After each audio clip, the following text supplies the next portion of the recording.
Hello, ladies and gentlemen. We are live for episode number 23 of Wrestling Road Stories for today, Wednesday, June 20th, 2018. Wednesday, June 20th, 2018. We're here for Wrestling Road Stories. And as you see, it's the Nancy Benoit story. We're going to have a full-fledged story about Nancy Benoit's life and times in the professional wrestling business. And this is a very special show today. And I'm honored to be here, and I'm honored to have the opportunity to be the person to conduct, this show, this look back on the life and times of Nancy Benoit. And here with us, we have a very special guest, but you've come to know him. He's a friend of the show. He's here with us all the time, and it's a pleasure to have him here. Internationally known professional wrestling photographer, Mr. Bill Otten. Bill, how you doing, my friend? I know you're here with us tonight. Thank you for being here, first off. And where are you at on the road tonight? Because I know you're even though we're doing the special broadcast, I know you're out there on the road. I'm on the coming back from a 4-day tour with the WWE on the 75 and approaching the Knoxville area. Actually, on an offshoot of the 75, we're coming down. We're going to go down by the Smoky Mountains and down into Asheville and around that area where I live. And so we got some time on the road yet. By the time you set up your show, I know you decided to add pictures at the end, so that's what took so long if anybody wants to know. But we got a few photos to show you, and it takes a while to load them on the setup there for podcasting. I'm in severe pain. I just want everybody to know I had everybody, we talked about it before. I had the equivalent of getting a backdrop on rocks from the Big Show is what I had the equivalent of right before I left for this tour. The day I left, I had that, and I went to sleep that night. We did the show, and like some people said, I woke up in very, very bad shape. I have a terrible bruise on my shoulder, possibly a cracked ankle, and possibly some cracked ribs or a puncture wound in my back where I landed on the big boulder. But the show had to go on. You can't call in sick from this job I got. And so I had to go on this tour and keep it going and get the coverage of 4 shows, and I did, and now they're all sent, and I'm heading back, and we're doing as we promised. We're a little late, but we're doing this show on Nancy since it's I think it's close to her anniversary. Yes, it is, actually. It's about, it's 4 days away from the anniversary, to be exact, June 24th, I believe, and then they were discovered on June 25th, just for a quick backstory there. But Bill, it's I know you've been through a lot this week, and I just want to say thank you very much for coming on here and being a part of this, and willing to share this incredible story on Nancy. And here I was thinking, I wanted to make this special. I wanted to have photos to share. I want the audience to be able to see certain time periods that we are talking about. And yes, that's what made the show run late. And also, you had a great picture of Nancy that we were looking for as well, that we found. And yeah, I got 87,000 photos on my phone, and I can't believe I dug that one up. The one I sent you just a little while ago was the most important photo, because that's what started everything off, and the real stuff off. We'll be showing that in a few minutes. Oh, absolutely. And I guess first off, the correct question here to ask, Bill, would be, as far as Nancy Benoit goes, how did you first discover Nancy?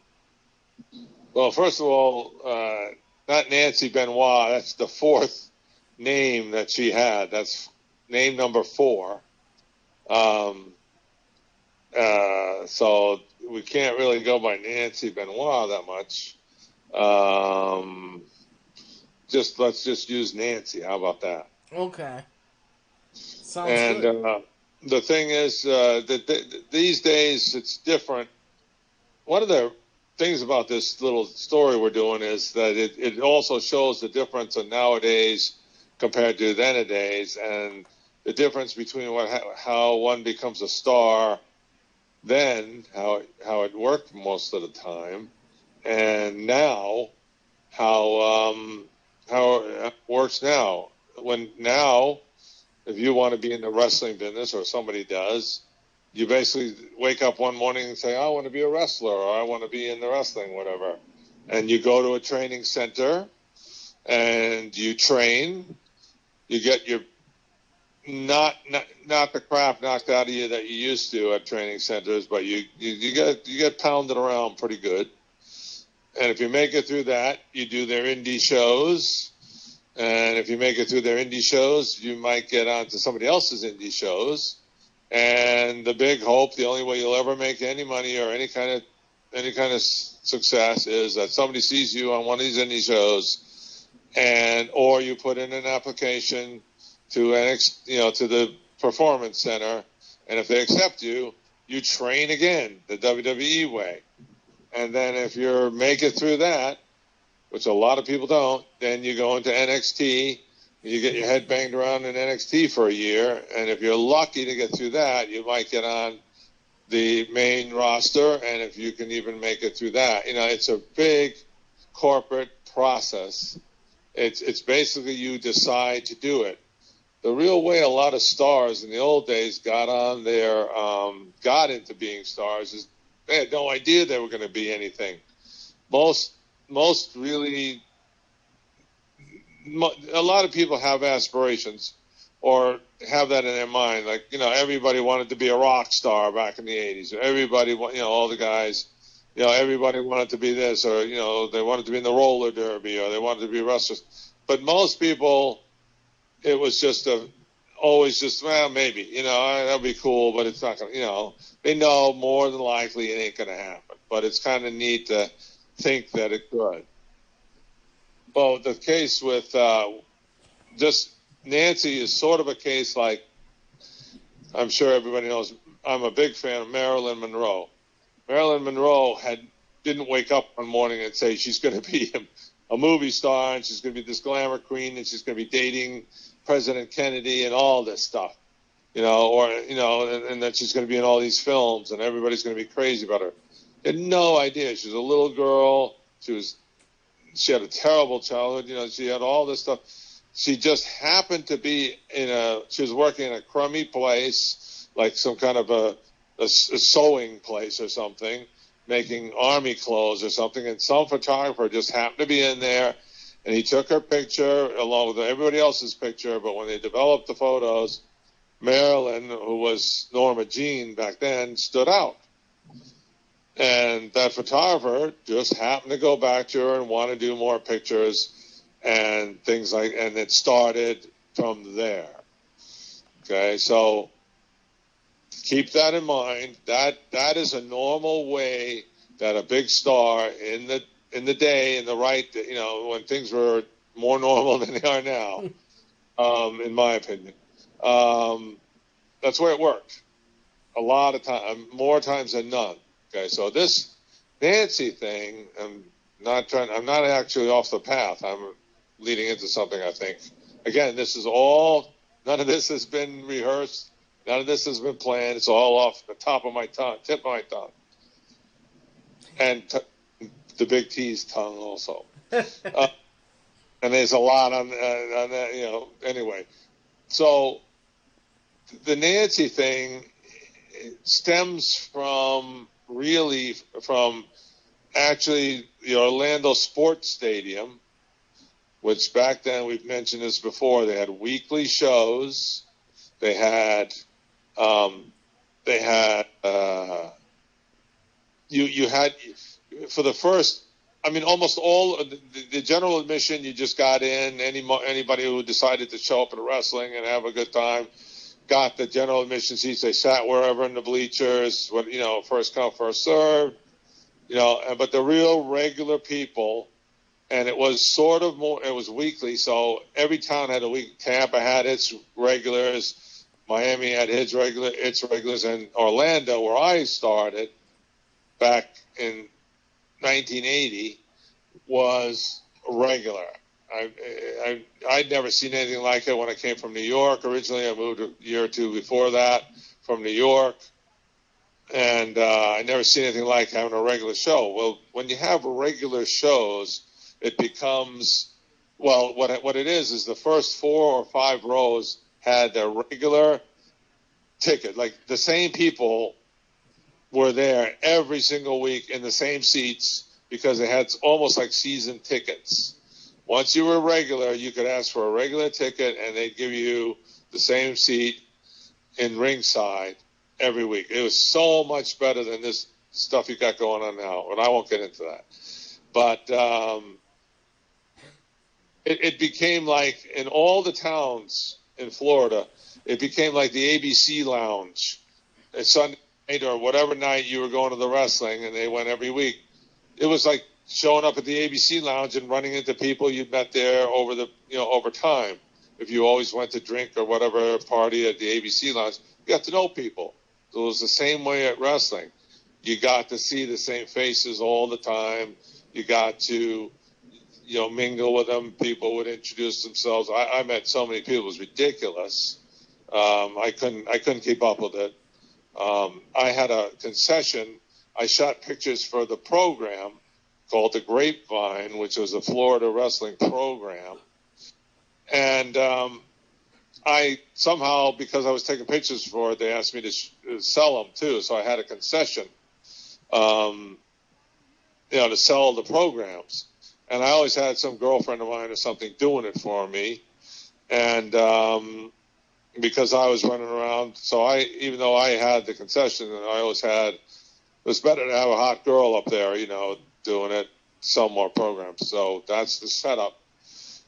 I was shooting ringside every week, and I always shot in the same place at the ringside. And this is something people don't know about the whole Nancy story, and it's it upsets me a little bit that she never really made any kind of a, I never got credit for a lot of this. But if it wasn't for me, there would have been none of her. I hate to, I'm not sounding, but really, this was the way it should be done, and the way stars should come into existence. And I was shooting ringside every week at the sports stadium, and I always was on one side because I like to be near where there was a metal guard rail around the ring. I was inside that metal guardrail, but there was one place where you could jump out real easy. It was where the wrestlers came in. There was a little hole. So I stayed in that little area all the time because when there was a lot of big problems in the ring, I could jump out and, avoid the flying chairs and the whatever else was going on back in those days. So I stayed there, and I noticed there was a girl sitting in the opposite of where I was, exactly across the ring. So every time I got up on the apron to shoot pictures, I'd see this really hot girl sitting there, and I was thinking, with all these hillbillies, all these rednecks, all these farmers, and all these kind of people that were in that place, because it was out in the boonies of Orlando at the time. And Orlando was not the sophisticated town it is now. It was kind of rednecky, especially in that area. Oh, so I see. I'd look over there and I'd see this girl that looked like a TV star. Actually, she reminded me of Valerie Bertinelli, who I'm sure everybody knows, who now is 50 years old or something like that. But at the time, Valerie Bertinelli was probably 16 or 17, and she was on the One Day at a Time show, and later became the girlfriend of Eddie Van Halen from the Van Halen band. But I was a big fan of Valerie Bertinelli. I thought she just had the perfect look. She looked like she didn't look too ridiculously hot. You know, she didn't look made up. And her hair wasn't all ridiculous. And she just dressed not real sexy, but nice. You know, Valerie Bertinelli was the perfect girl that every guy would aspire to be around, or even just to be talking to. You know, Valerie Bertinelli was like a role model back then. I was a big mark for her. I just thought she was just, wow, you know, Valerie Bertinelli. There were hotter ones, and there were a lot less hot than her, but she was just right, I thought. So I looked at Nancy all the time, especially when there was, and I was marking out over Valerie Bertinelli, not over Nancy. I was thinking, my goodness, this is the closest thing I could see for a girl that, other than Valerie Bertinelli, that looked like Valerie Bertinelli. And at the time, Orlando was going through the Universal Studios, starting up. It had movie fever. It had everybody wanted to be in the movies. Everybody thought they were going to be a movie star. All photographers thought they were going to be promoting the movie people. The movie business was just gearing up in Orlando. And I personally, besides doing wrestling, I was trying to build up my modeling portfolio, because you had to have pictures to show people in those days. You had a print, you had a book with your book, and the girls had it. They showed their pictures of things they did and the modeling poses that they did. And the photographers would have a book showing the pictures of the people they did, because we all wanted to get in that movie business. It was almost like a silly TV show. It was almost laughable. The Orlando got so silly with it, but it was right then. So I thought, I never photographed much girls. I mean, a couple here and there. There were never anybody looked like I could have had my choice of all the little ring rats, they called them in those days, all the little groupies that were every week at the wrestling. There was very few of them that were quality material as far as being on camera goes. The only one that wasn't one of them that was quality, in my opinion, material was that girl that made me very nervous. That was right across the ring from me. I had no hots for her. I had no interest in getting to know her, go out with her way over my head. I mean, there was no way I could. I just wanted, thinking my thing was to do her photos so that I thought I would have like the best thing I could have in my portfolio. And when I went out to these modeling agencies, I'd have something good to show. So my theory was, if I could get this girl to pose for my picture, wow, that would be great. I didn't know I had any credibility then, but being in the ringside, and I was the only photographer, there was no TV, there was nobody else around the ring. It was just me. There were 5,000 people in that arena. I was the only one allowed up by the ring and in the back, nobody else. And I worked really hard to get that. And I didn't realize that gave me a little bit of credibility. You know, if you're good enough to take Dusty Rhodes' picture right up there and get Dusty Rhodes' blood on you, and Ric Flair's picture and Ric Flair's blood on you, you had to be something good. And I didn't realize that I had that. You know, I didn't know, but I had it, and I wasn't really aware of it. So I was nervous to talk to a girl like that. Girls like that get hit on all the time. They get all the, it's ridiculous. The guys are so stupid with the way they act around those kind of girls. So I didn't know. I thought if I come up to her and talk to her, that she'd just blow. That's what they do. Those kind of hot girls blow you off. But I see them do it to other guys. So I didn't want to be that. I didn't want to get in that category. Now with Nancy, did you just see her there the one night, or was she there regularly, week after week? Yeah, week after week. She was there that was the thing. One night I would have just seen her and forgot. I wouldn't have cared. But seeing that girl in my viewfinder every single week, it was too much. I couldn't handle it. And again, it wasn't a sex thing. It wasn't a dating thing. She had a guy with her. She was with another guy. And all the time. She wasn't a slut. She wasn't a groupie. She wasn't. All the other girls were chasing the wrestlers.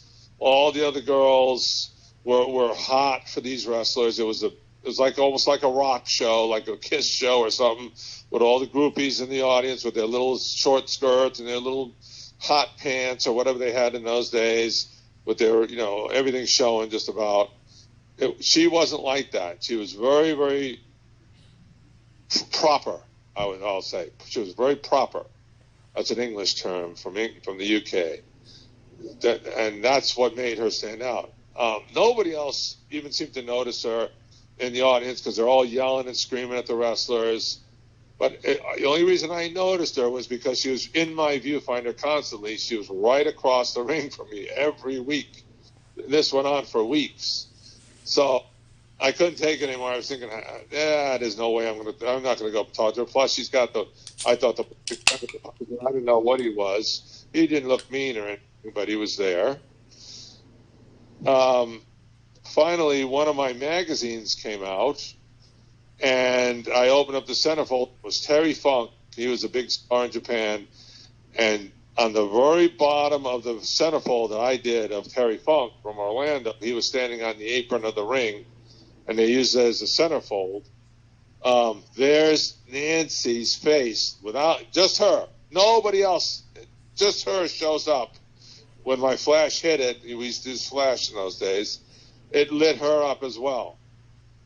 So there's this Japanese centerfold from wrestling, Terry Funk, and then she's in it. Wow. So my brain went to work and said, hey, I'll show her this, and maybe that will start a conversation, and maybe it won't. I had 2 of those issues, so I took one. I brought it to the wrestling that week. I held my breath. I got my, this girl was, nerve-wracking to even think about talking to her. So I went up to her, and I opened the centerfold in front of her, and I thought she's going to blow me off, just like all those kind of girls. They do it to me, but they just do it to everybody. I don't ever deal with girls like that unless it's business. But she smiled, and I said, I just thought you'd want to see this because it's Terry Funk and you're in it. She goes, wow, Terry Funk's my favorite wrestler. Wow. I'm like, holy cow. And she goes, wow. She was so excited. And I gave her the magazine, and I said, yeah, I thought it'd be kind of neat for you. And that was it. I couldn't come up with anything else. I broke, it's called breaking the ice. I broke the ice. She went home with the magazine. And I thought, well, that's probably all I was going to talk to her. That's it. I didn't want to say, hey, by the way, you want to be in all these pictures? I want to do all this stuff with you. No, I just gave her that. And I figured I'd never hear from her again. I'd still just see her sitting there. Because I'm telling you, girls like that in most cases, are hard to deal with. So the next week comes, of course, they're back, and she always bought a program for me. Sometimes I didn't have the hot girl in the. It was always my girlfriend at the time that was running the booth. Oh, okay. I think I just broke up with her or something. So I was a couple of weeks before. So I've been running the booth. So she walks up. They all her and her. It would turn out to be her husband. His name's Jim. And they'd always come up and buy a program and walk off, too. That's another thing. I used to see her walk up. So she comes walking up, and she used to just give me it was only $1, the program back then, and give me the $1, or her husband would, and then they'd walk off. Never say a thing. This time, she gave me the $1, I gave her the program, and she started talking to me. And I was like, wow. And I was like, I almost didn't hear anything she said. And she said, that was so nice of you to give me that magazine. And I got it on the wall. I took the centerfold down. We have it framed on the wall and all that. And I said, well, that's really cool. I said, you really come out good in photos. It's something you should, think about doing more stuff like that. You should be in photos. I didn't want to sound like I was, giving her the old photographer line.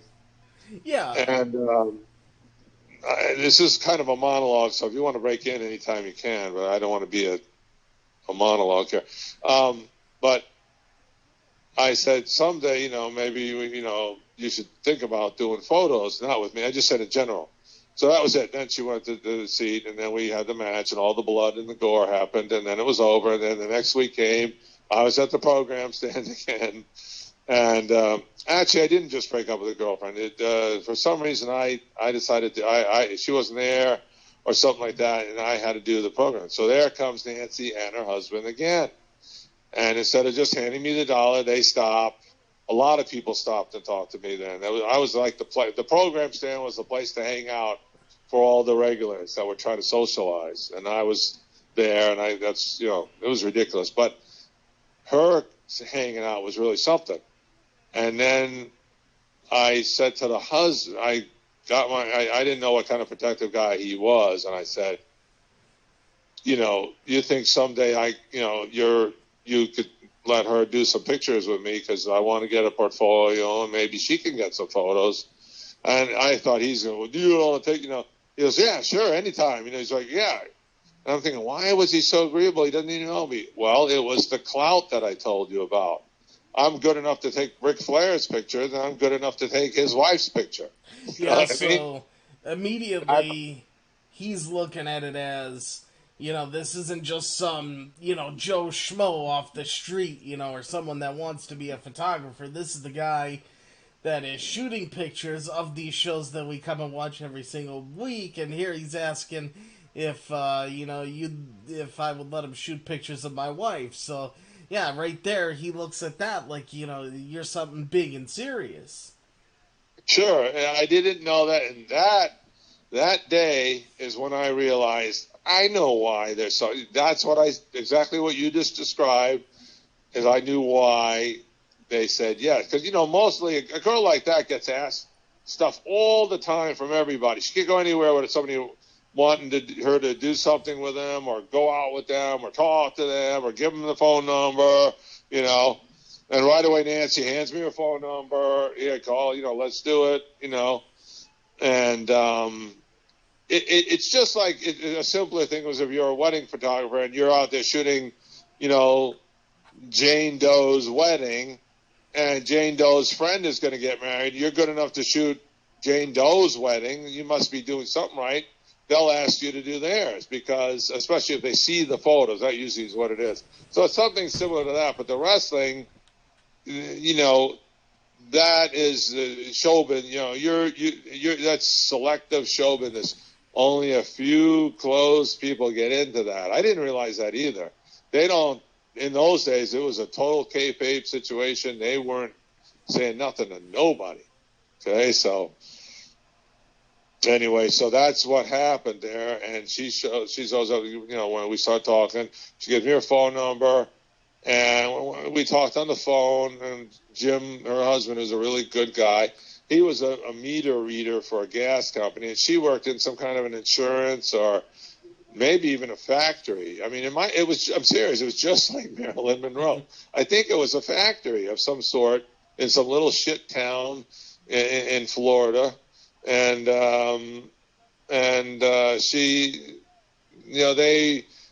I think Jim knew he had something there because of all the attention she was getting. Girls, like I say, get that attention. And they never knew what to do with it. So he kept working his job. They were just barely making it. And it was a Marilyn Monroe situation. The only thing, it's almost exactly a Marilyn Monroe. And that's what I say how things should be. You to be something special like that, you don't decide you're going to be that. You fall into it. I fell into the photography thing too. I never knew that I was going to spend my whole life traveling the world and photographing wrestling. I didn't wake up one morning and say I'm going to be a wrestling photographer. I fell into it a little. It was a little at a time, and her thing was sort of a little at a time too. And that, in my opinion, is the way it should be. Look up the history of most stars, of the screen and of other kind of, they fall into things like that. They want it. So anyway, that was her falling into it. So I thought this is going to be the greatest model I ever had. You know, I had a few that I shot, but they were nothing like her.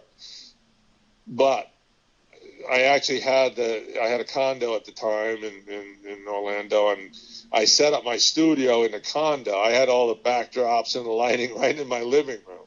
I made my living room. I didn't have a studio at the time. I did later, but not then.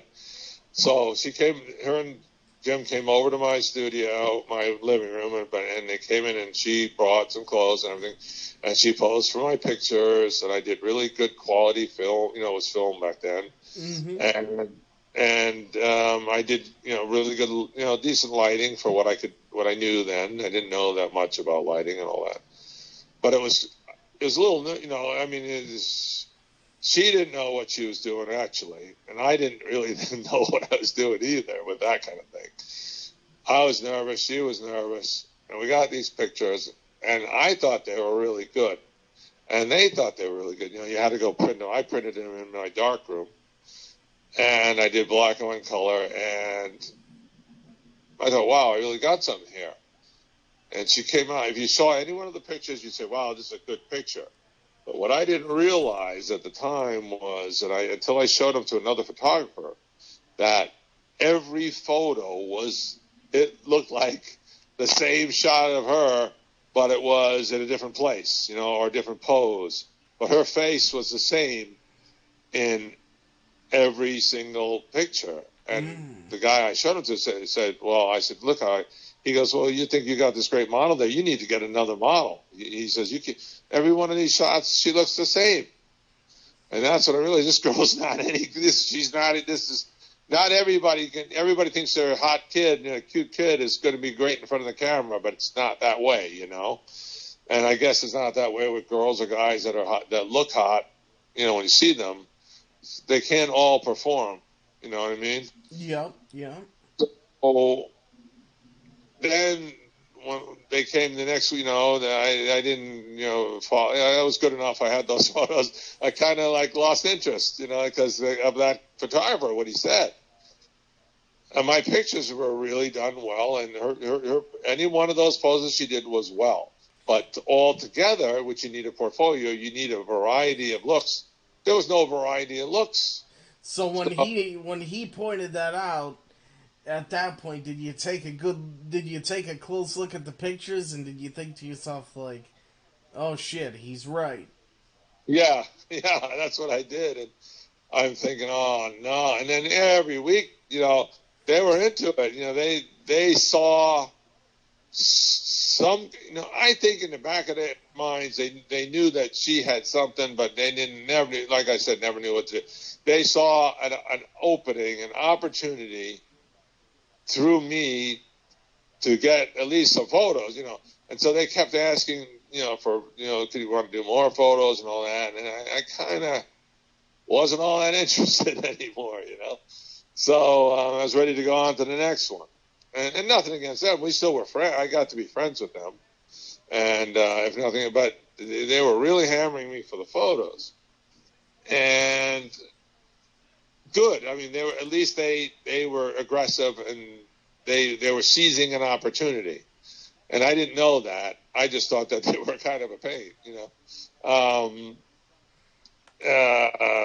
So I'm thinking, geez, I wish I could get something for this girl. You know, we did a few more photo sessions, same old problem.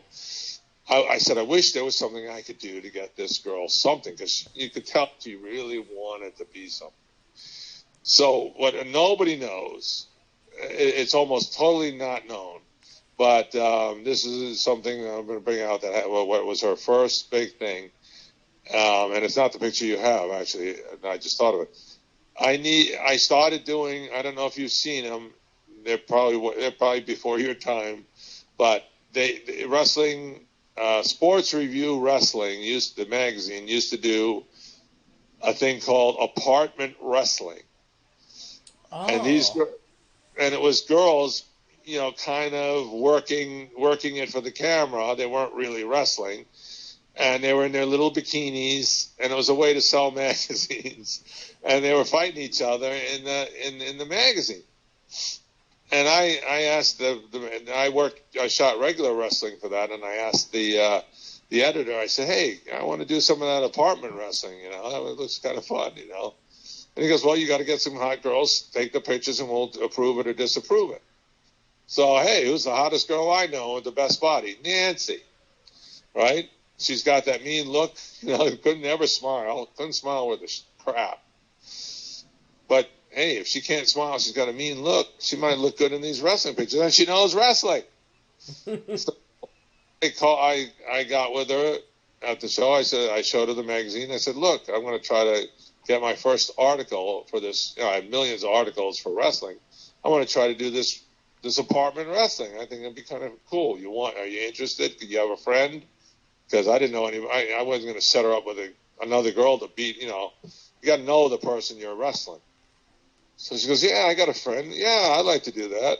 And wow, I was like, okay, now we might, you know, I could maybe get her in something.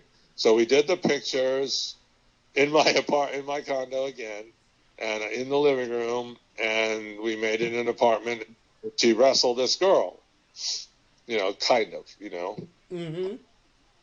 But the pictures came out freaking good because she has that one intense look about her. And it didn't matter that we had no variety because she had the intense look like she was going to kill this other girl. We didn't need smiling, happy Nancy. We needed intense, I'm going to kill this girl, Nancy, right? And that's another thing about her pictures. She can't smile. Her smile is in a few pictures later, she could. But at the beginning, she could not smile worth a darn. And she had to be serious. So I sent these pictures into Sports Review Wrestling, and they loved them. And it came out on the front cover. It was 5 or 6 pages of Nancy in the magazine beating up this other girl in their little bikinis. And she was so excited. She was so excited. And she actually got a little bit of an attitude over it, that she was published. And she, you know, back then magazines meant a lot. And when they had that, then they wanted to know what else they could do. Well, I didn't have anything else. You know, that was it. I can't use her again in the next, you know, we can't have a rematch. It was a one-shot deal. There's no rematch. It was a no rematch clause, you know? So you're supposed to giggle at that, Todd, by the way. I'm busy right now sharing this all over the social media platforms, but believe me, I'm hearing you. I'm getting this out to the whole audience. Okay. But, yeah.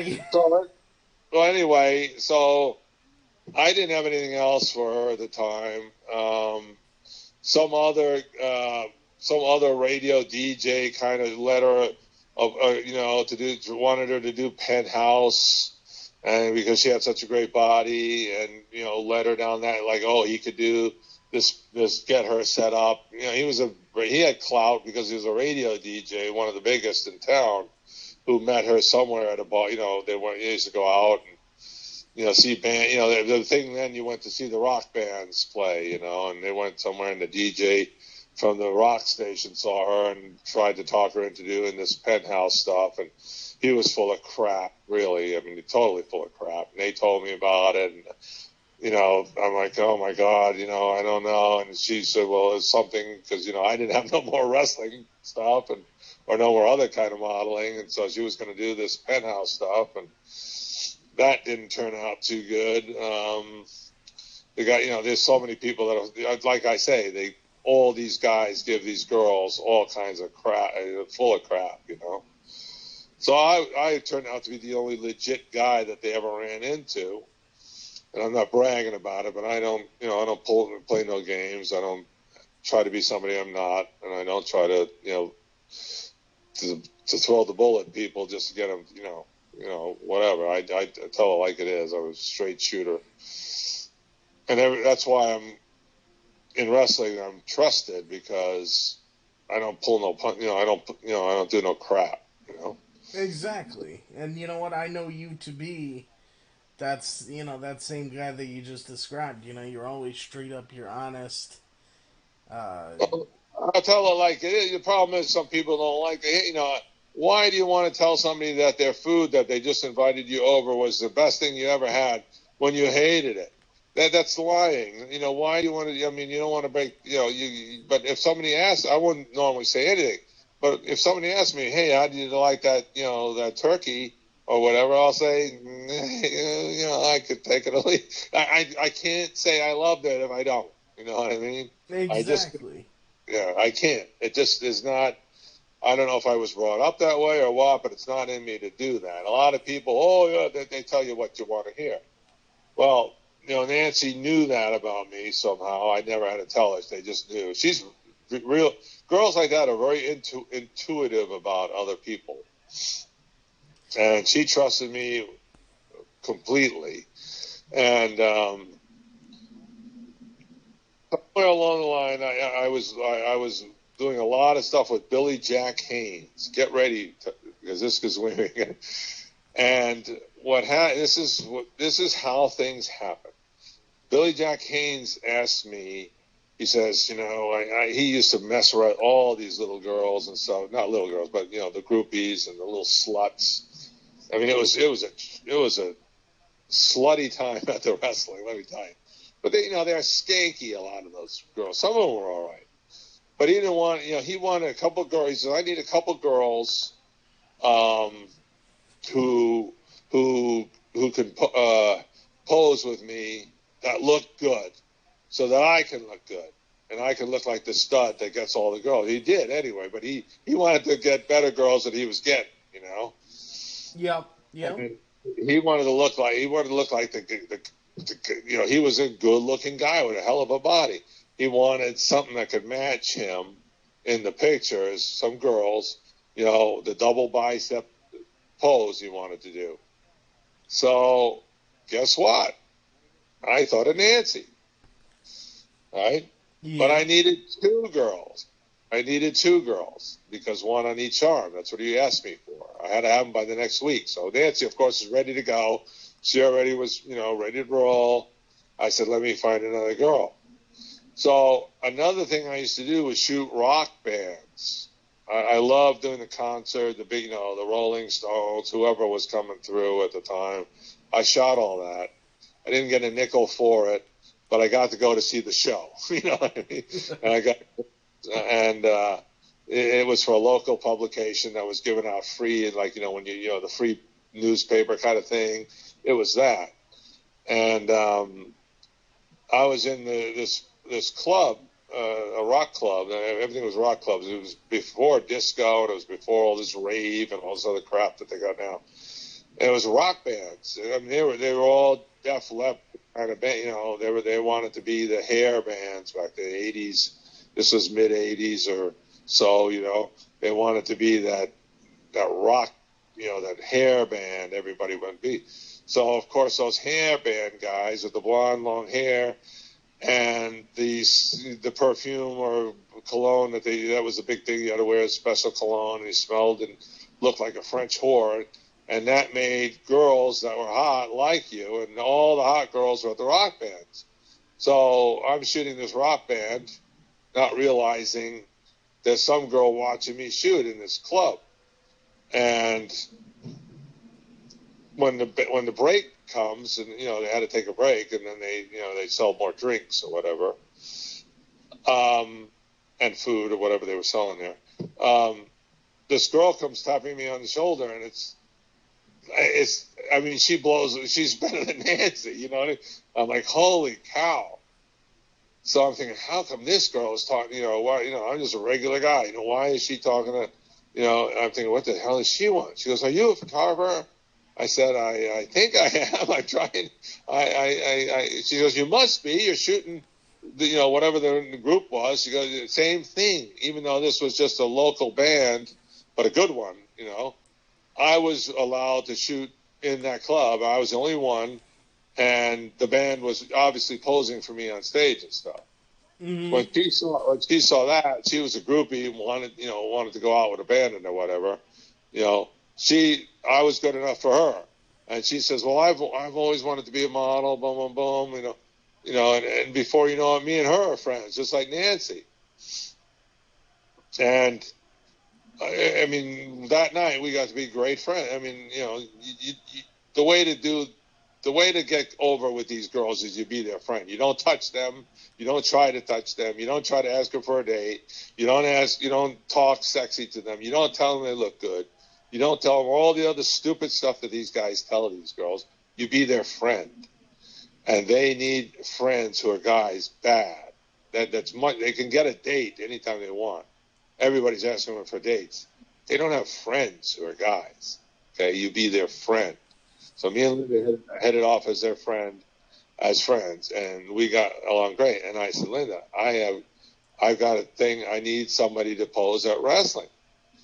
I need you to come to wrestling. She goes, what's wrestling? I said, these guys, they beat each other up and they bleed and they fly into the audience and people throw things at them.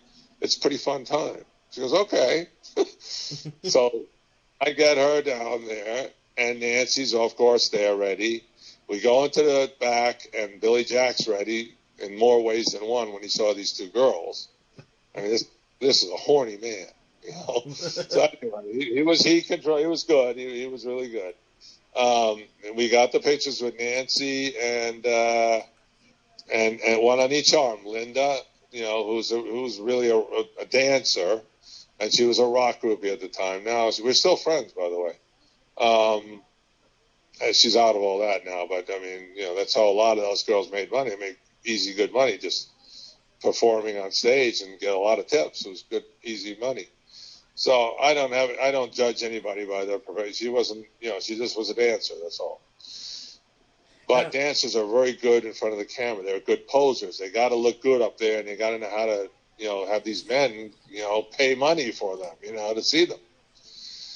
So we get this picture, and it's on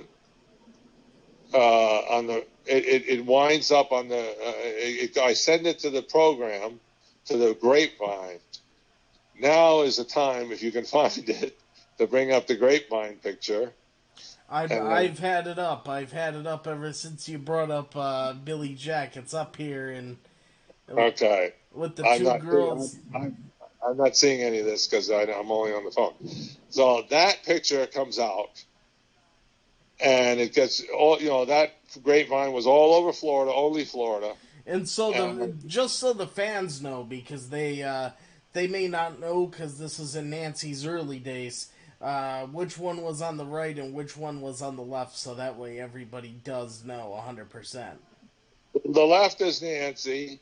She had a little problem with her bathing suit not being. I think she went on, and then Linda's the other one on the other side with the black hair. There was a big discrepancy at the time of who was the hotter of the two girls. It was all this. That picture created so much static. They never had anything like that on the front cover of the program before. Everybody was asking me all this. It was Nancy was a little. It was a little bit. There was a little bit of antagonism there because I brought in Linda, who kind of outshined her a little bit. Some people say Nancy's better. Some people say Linda's better. But Linda knew how to pose better. Sorry. I mean, she's a dancer. They know how to pose. They're posing on stage all the time. She worked at the Dollhouse. Not the Dollhouse in Fort Lauderdale, like in the song. It was the Dollhouse in Orlando. Okay. And she liked rock bands. So the next week, after that program, maybe the day of the program, I'm not sure. This is what that program, again, a chance picture and a chance seeing, not Billy Jack. I thought, wow, Billy Jack. It wasn't Billy Jack. He was done with him. That was it. He just wanted him for that picture. The guy, Billy Jack wasn't, he was a good wrestler and a good-looking guy, but he wasn't always thinking about, business. He was, but he wasn't. But who was the guy who was thinking was the booker? The booker of Florida wrestling was Kevin Sullivan.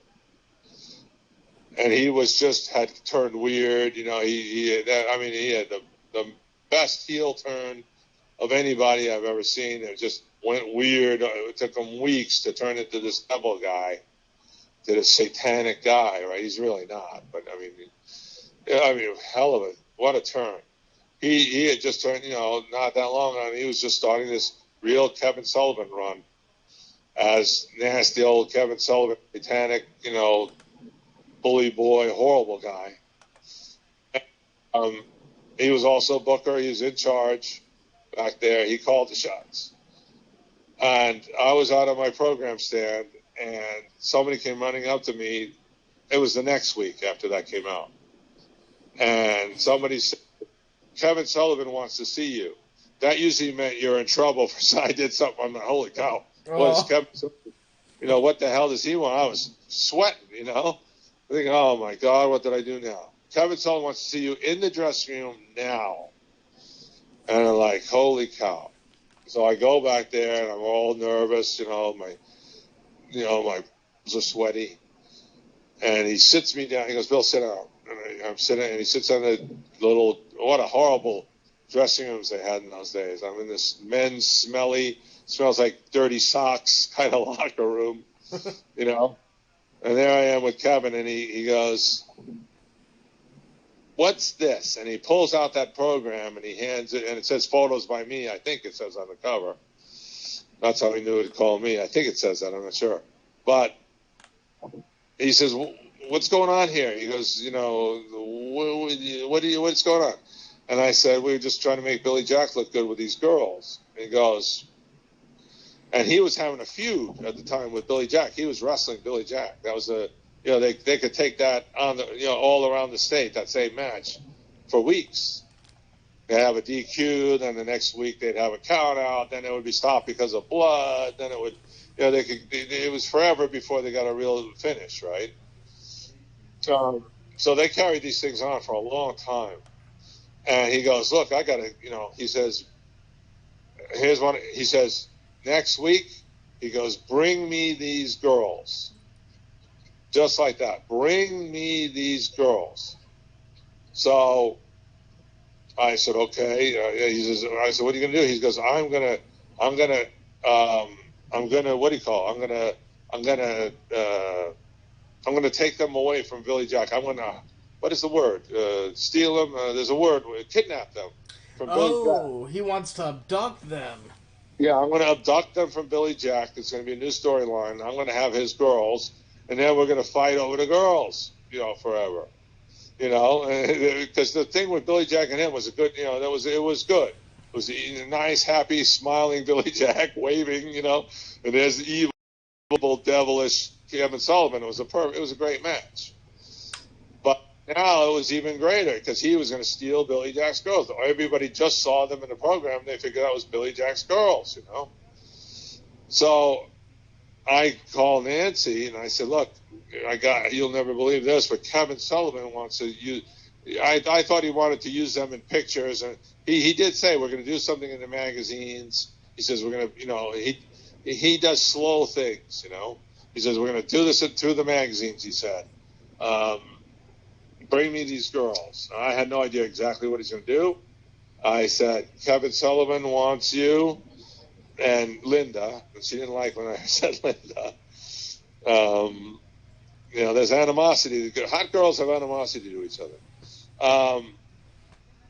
And then I went to call Linda, and I couldn't get a hold of her. She was off on some tour with some rock band or something. I couldn't get her. Eventually, by the way, Linda married Duff McKagan of Guns N' Roses, the bass player. Yeah, I remember that. Linda dated her way to millionairedom and a lot of a hell of a life. That's what happened to her. So guess what? The next week, only Nancy shows up. I couldn't get a hold of Linda. He wanted them, not any two girls. He wanted them. So I had to go into Kevin's office, which is a stinky dressing room, and say, I can only get Nancy. And I thought he was going to be all mad and then everything was going to be off. He says, that's fine. I was so happy, So I introduced Nancy to Kevin Sullivan and said, we're going to do some pictures with him. I had no idea. She brought all kinds of stuff. And he told her he's going to be turning her into a slave girl, kidnapping her. That's the angle. And we did that for the magazines. We did all these pictures of her with chains, and he's dragging her around with chains. He's got snakes and all this stuff with him and Nancy with all this stuff, right? So, and I mean, all we had in mind was to do it in the magazines, and the magazines wrote all these stories about Kevin's slave girl and all that. Nancy suddenly, nobody knew who she was. There was no names, and then he started calling her the fallen angel because of the whole devil thing. And then she started in with this. It was almost like. What's that guy who was a murderer and he captured all those girls and they killed Sharon Tate? Charles Manson. Yeah, it was almost like Kevin Manson, and he only had one girl, but he didn't have that whole bunch of them like Charles Manson did. He had her, and he almost became Kevin Manson instead of Kevin Sullivan. And I actually have that photo up right now to show everybody exactly the characters, that you're talking about here. She figured out the character on her own. He didn't even tell her. She came up with the character on her own. And every week we took pictures. Every week it was in the magazine somewhere. And nobody really knew we were creating a star there, And what really did it, I mean, that was probably it from, that was my contribution. But, I mean, that was a big contribution because if I didn't get her in the picture to begin with, going for Terry Funk and all that, front row, whatever, none of this would happen. Anyway, Kevin decides he's going to take her on TV. And he made a surprise appearance. I don't even think Gordon Soley and all the announcers, got the other guy's name. There were two of them. There's always two of them. Buddy, man, I can't believe I can't remember his name. You know how bad I am with names. Anyway, Kevin walks out on the little Florida TV show, and he's dragging Nancy around with him. Actually, I think it was in Lakeland. I think they did it at a big show. I think that's what it was. They were filming at a big show. A lot of the towns were once a month. And the once a month ones were St. Pete, Lakeland, and one or two other places, which were big arenas, and they put on big shows. And every now and then they sent them one camera out to film it, and then they would put the highlights on the TV show. And there was a big show in Lakeland, and Kevin decided he was going to make a big deal. He brought a Buddha Dean in, which was Snake Master Jeff, but he was a Buddha Dean. He was the guy who provided all the snakes, and he was a weird-looking guy when he got into his character. And Nancy came with him. And Nancy got in the ring, and Kevin was throwing her around, and she'd never been in the ring. She didn't know. She bruised herself all up getting in. She didn't know how to climb in the ring. There's a certain technique to it. Yeah. He says, just follow me, and I'm going to do whatever, and, just look good. And, boy, she did a freaking great job. It's just like our show. No planning. None of this stuff I'm talking about right now has been planned. None of it's been rehearsed, and none of that was rehearsed in those days. And when that got on TV, Gordon Soley, the other TV stuff, they went nuts over it. You couldn't do it now. It's abuse to a woman, but you could do it then. And because back then domestic violence wasn't such a epidemic as it was today. I mean, today in this day and age, it's gotten out of hand. Where it's happening all the time, but back then, it wasn't so much. Right. So Kevin put her on TV, and that really, I'm not saying she got over the whole thing. Kevin and the girls, the snakes, and Habuda Dean, the whole thing. Abuddin was always somebody he talked about. Nobody knew who Abuddin was. This time Abuddin showed up also. Oh. So Abuddin was the snake guy. He was a weirdo. He looked like something from the Scream movie, you know. I mean, the whole bunch was just such a bunch of weirdos, you know, that, I mean, it got over so well. I mean, the Wyatt family is crap. Real, I mean, it's not crap, but it's tame compared to this. Not crap. That was the wrong word. Tame compared to this. Yeah. And the best we got now for weird stuff is the Wyatts, or were the Wyatts, right? Yeah, we're the Wyatts, because now they're separated. Now, pretty much, as far as weird goes, as far as WWE, probably the Bludgeon Brothers and Bray Wyatt and Matt Hardy. That's about as weird as you get nowadays. And that other one that just debuted, what's the name? Chastity or Sanctity or something like that. Oh, Sanity. Yep, Sanity. Yeah, pretty weird. But nothing compared to this. This was weird. And then Mark Lewin became the Purple Haze, and it was Sullivan and the Purple Haze for one thing, and Nancy got in on that. And you know, Nancy's husband was, you know, was pretty ecstatic about the whole thing. You know, they had something going. You know, it was but it turned out, okay, it's sort of similar to the Marilyn Monroe again. Who was Marilyn with when Marilyn's big? This was Nancy's thing. Nancy's big thing when she got on TV with Sullivan. It changed everything. The program, and then this changed everything. Marilyn Monroe's thing was she went on all over headlines. The big picture, probably the hottest picture, the most famous picture ever in movie history was her on the subway with her dress blowing up in the air. Okay? Yep. That made her, and then the movie she did, The 7-Year Itch. But the promo, but it wasn't the movie, The 7-Year Itch. That was good. But that promo picture made Marilyn Monroe ultra famous. It wasn't, you know, it was kind of meant to also, but that picture nobody ever realized would be that big.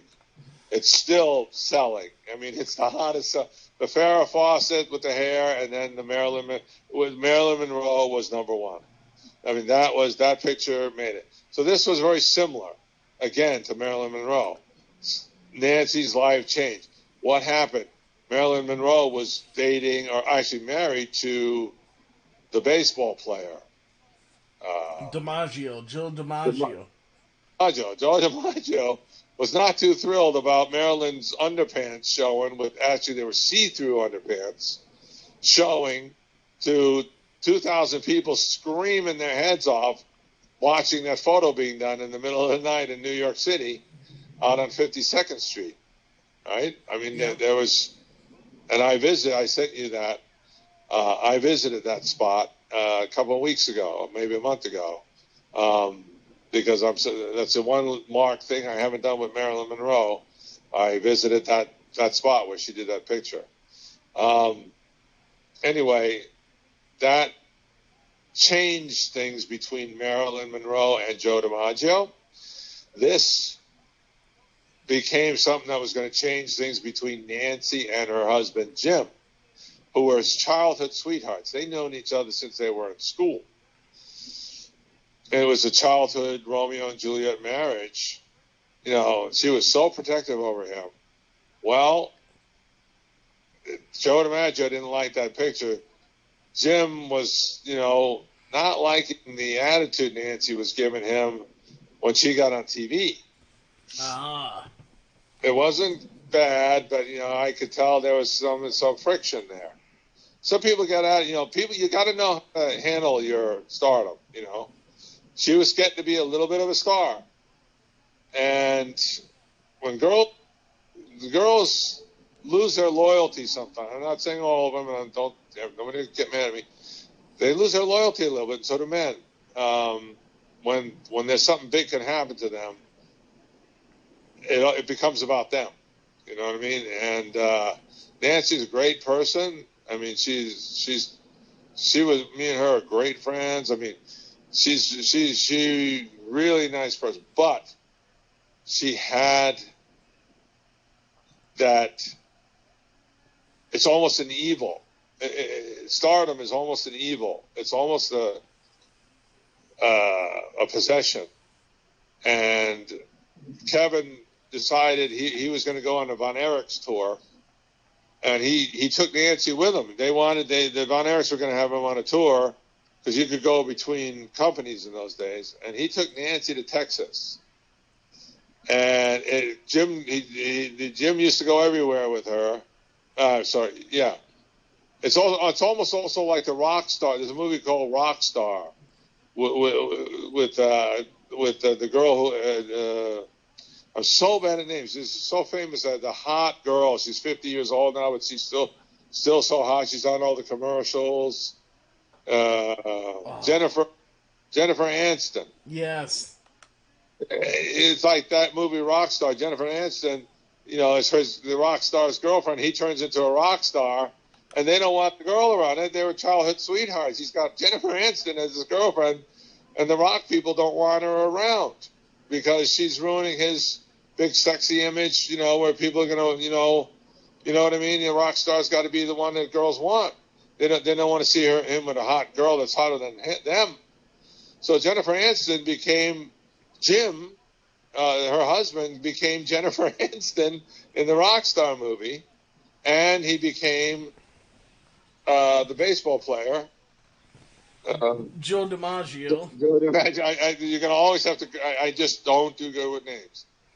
I can talk my head off, but I can't talk about names. Just something. Ever since I got hit on the head with a tripod, it's been that way. It's not old age. It's tripod hitting. It's serious. I cannot remember a name. It takes me 10 to 15 seconds to remember a name ever since this tripod came down on my head one time. Long story. But anyway, so Jim became a combination of Joe DiMaggio and Jennifer Aniston in those two respective roles. And when Nancy came back, Nancy became overwhelmed with show business. The money possibility plus not having to work that. I mean, this girl worked in a sweatshop. She came home sweaty and gross every day. She worked in a factory. The idea of not having to work in that factory was very appealing to her, and to be able to do something that nobody else did. So when she came home from a week's tour in Von Erich land with only her and Kevin, something happened over there. I have no idea. I wasn't there, but she came up. And Jim greeted her at the airport and took her home and was asking her about the show. She was a whole different person. And I guess Jim became the Jennifer Aniston at that point, and he was extra baggage. Sort of. I mean, I hate to say he wasn't. I mean, in the situation, Jim's a great guy. Okay, he didn't. He really tried to promote it. He became extra baggage, sort of. And again, this is not saying anything bad about any individual. It's saying something about show business. It's a nasty business. Wrestling, show business, it's all the same. It's nasty. It's overwhelming. It's consuming. That's why so many people turn to drugs. So many people turn to alcohol who are in it. You think, wow, these people are doing great. Why in the world would they be a druggie or an alcoholic? Well, it's tough. It's tough. And so all of a sudden that was it for Jim and Nancy. Childhood sweethearts. And before you know it, she's dating Kevin. I don't think that was Kevin's idea, but it was just like if you watch the movie The Rockstar, with Jennifer Aniston, it just there was no spot for Jim. You know what I mean? There's no spot for him. So basically, that's just totally out the window. This new life took over. The new life took over. It's not. I'm not saying anything bad. I mean, this is what happens. This is a story that if you ask almost anybody who tells their story about getting into show business, you're going to hear the same thing. It's just what happens. And Jim was devastated because he really was pushing. But, it's just what, I felt terrible. And before you know it, Nancy, is traveling around doing everything with Kevin. Girls don't do good on their own, especially hot girls. You think, they don't. They need somebody. They need a guy. It's just the way it is. Not for sex so much, but they need somebody because it's too much. There's too many people after them. So she latched on to Kevin Sullivan. I don't know if it was a romantic thing or it was a business thing. It was business and romance or whatever it was. I don't know. But she latched on to Kevin Sullivan. They traveled together. Before you know it, she was living with him. And when I was going over there to do pictures, we still continued to do all the promo pictures. This time it was Nancy and Kevin. You might want to bring up a Nancy and Kevin photo at this point. I don't know what you got up there. Yeah, I got that one up of when he's in his gimmick and she's doing the Fallen Angel. So yes, I do have that. Well, you're doing good. You're doing great. Okay, so she's with Kevin now. They're traveling the circuit. They're doing crazy stuff in Florida wrestling. She's taking abuse after abuse. This guy's a big bruiser, Kevin. He's a great guy, actually. One of my favorite wrestlers as far as a guy I know, just to deal with. He was so much fun. But he is a bruiser. The guy doesn't know how big and strong he is. He's a big bruiser, man. He is a tough guy. And he didn't know his own strength. He'd be pounding these, poor little Nancy around. He wasn't trying to hurt him, but when he was throwing her around the ring, she was getting banged up. And she doesn't, she had no training in the ring. When you get training in the ring, the first thing you learn, one of the first things is how that ring works. That ring has a life of its own. And you have to work with the ring. You have to know how. That's why wrestlers don't like when there's a new ring that they're not used to. They have to get all used to it again. It's part of your job not only to work with the other wrestler, but to work with the ring. And she never had any training, so she's on there getting bounced around in the ring. That's the ring attacks you if you don't know how to pet it right. The ring attacks you.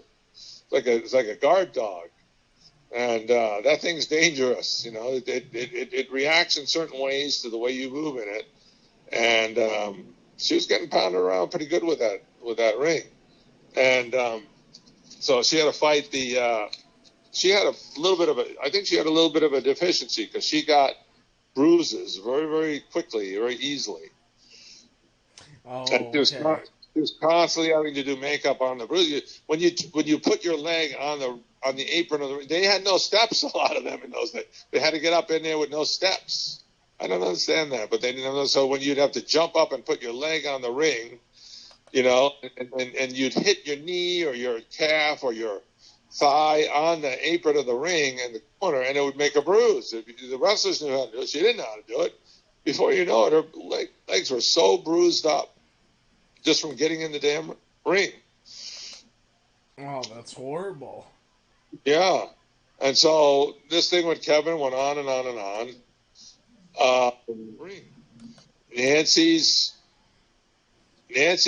was a girl who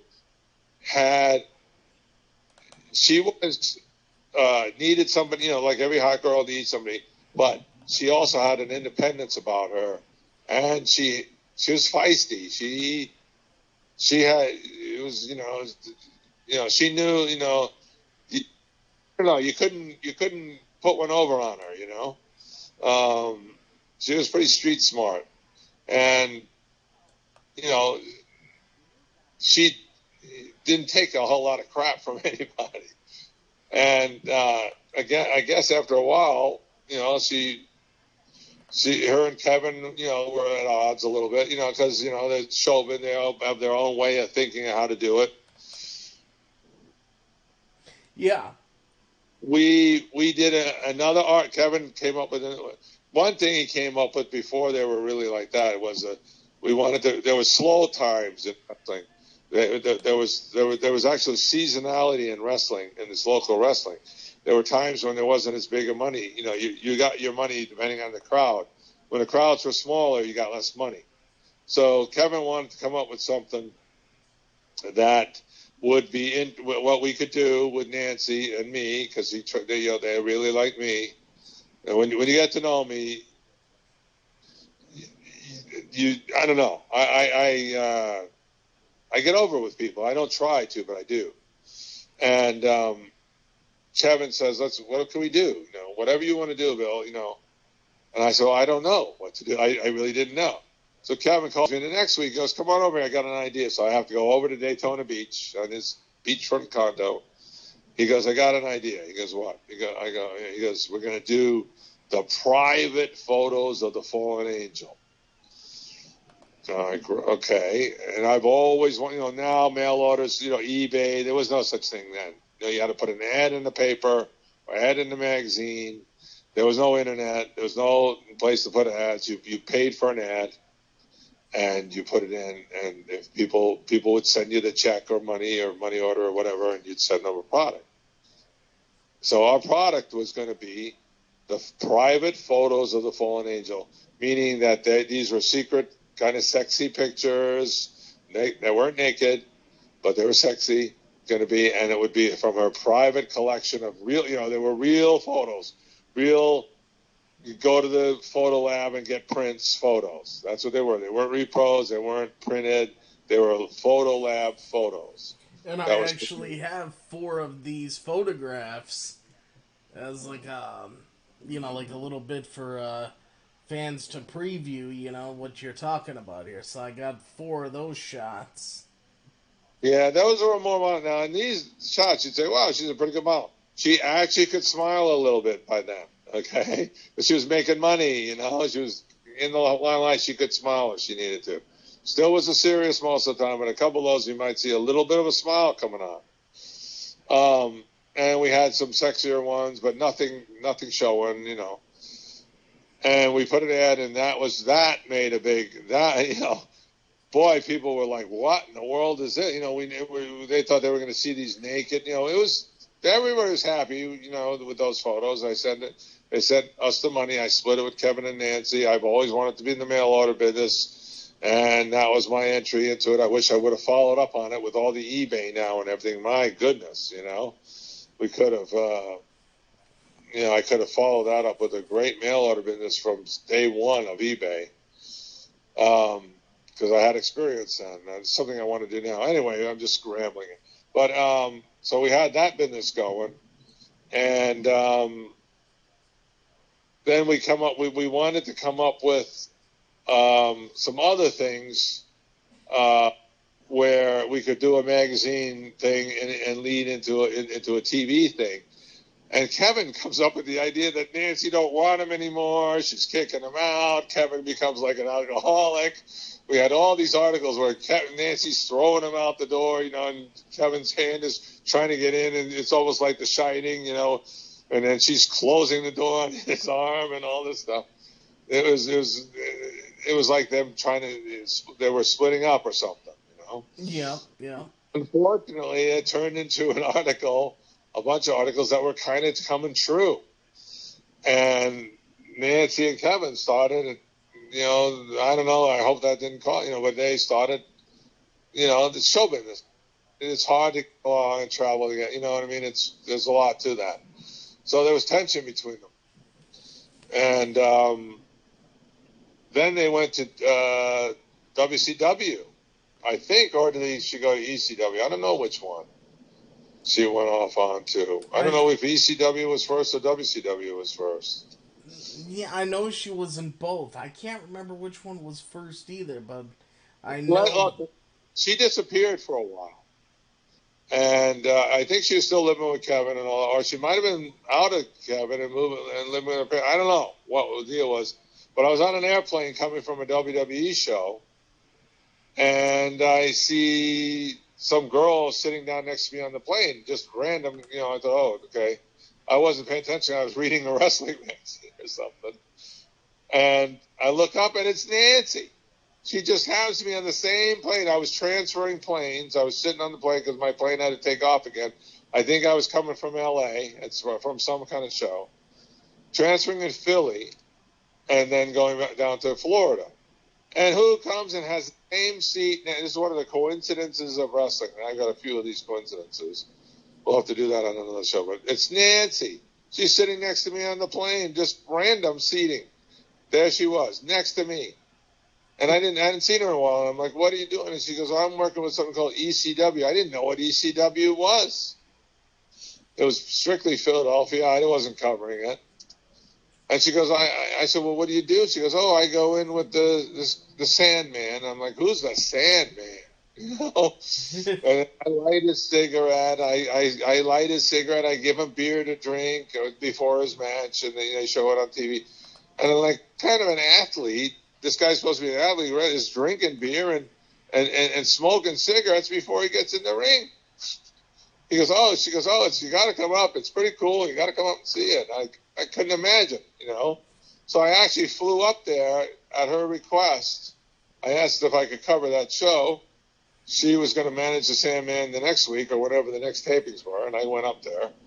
And she goes, come on, and I followed like I did with Steve Keirn and Stan Lane, the Fabulous Ones. I followed them out, and she was, oh, man, she used that straight look. Now she wasn't the fallen angel anymore. She was this, the girl who managed Sandman. Yeah, she was known as Woman. Yeah, Woman. Yeah, Paul Heyman renamed her. Paul Heyman, by the way, is the one who promoted the fallen angel private photos. He's the one who helped me get that thing started too. Was Paul Heyman? Oh wow!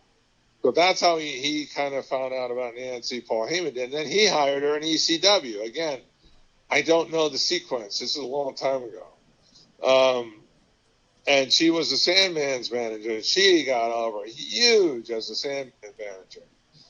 I couldn't believe. I was in shock at all the attention and how good she did with that. Oh my God, that straight look that I hated, that I couldn't stand for photos, that I thought was so. And everybody was like, "Oh, she's no good."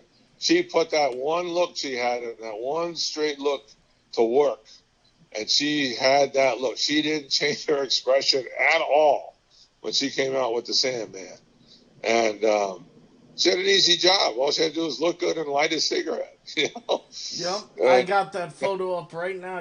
She's in the back with him cutting his promo. He's holding the kendo stick, and she's just looking with that look, just like you're talking about. I mean, it was. I thought, man, she finally did something with that goddamn horrible look of hers. She finally did it, and that's what I would think that was before WCW. I don't know. Anyway, so I was happy to see that. It got me to introduce to ECW through her, and I knew Paul Heyman because he used to be the editor of wrestling magazines, and so I worked with Paul Heyman before. So, and that's another story I'll tell you about sometime. I introduced Paul Heyman to some of the real wrestling too, prior to all at ECW. That would be another show. Okay. Anyway, then we did the stuff where Nancy was, splitting up with Kevin. I'm going to go through the tunnel here. I may lose you. Call me back, okay? If I lose you. All right, yeah, I'll call you back immediately. Yeah, we're going through a mountain right now, live on screen.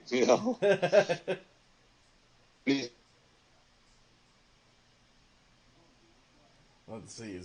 I think I may have lost him right there. Let's see. Hold on.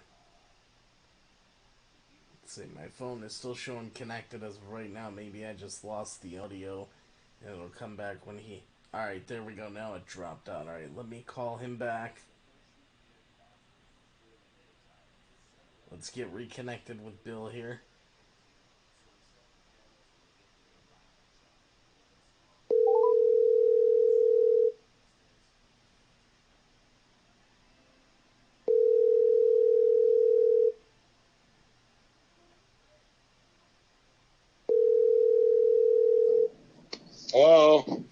right, Bill. Yeah, I did lose you. As soon as, like, right after you said we're going through a mountain, live on screen, that's when you cut.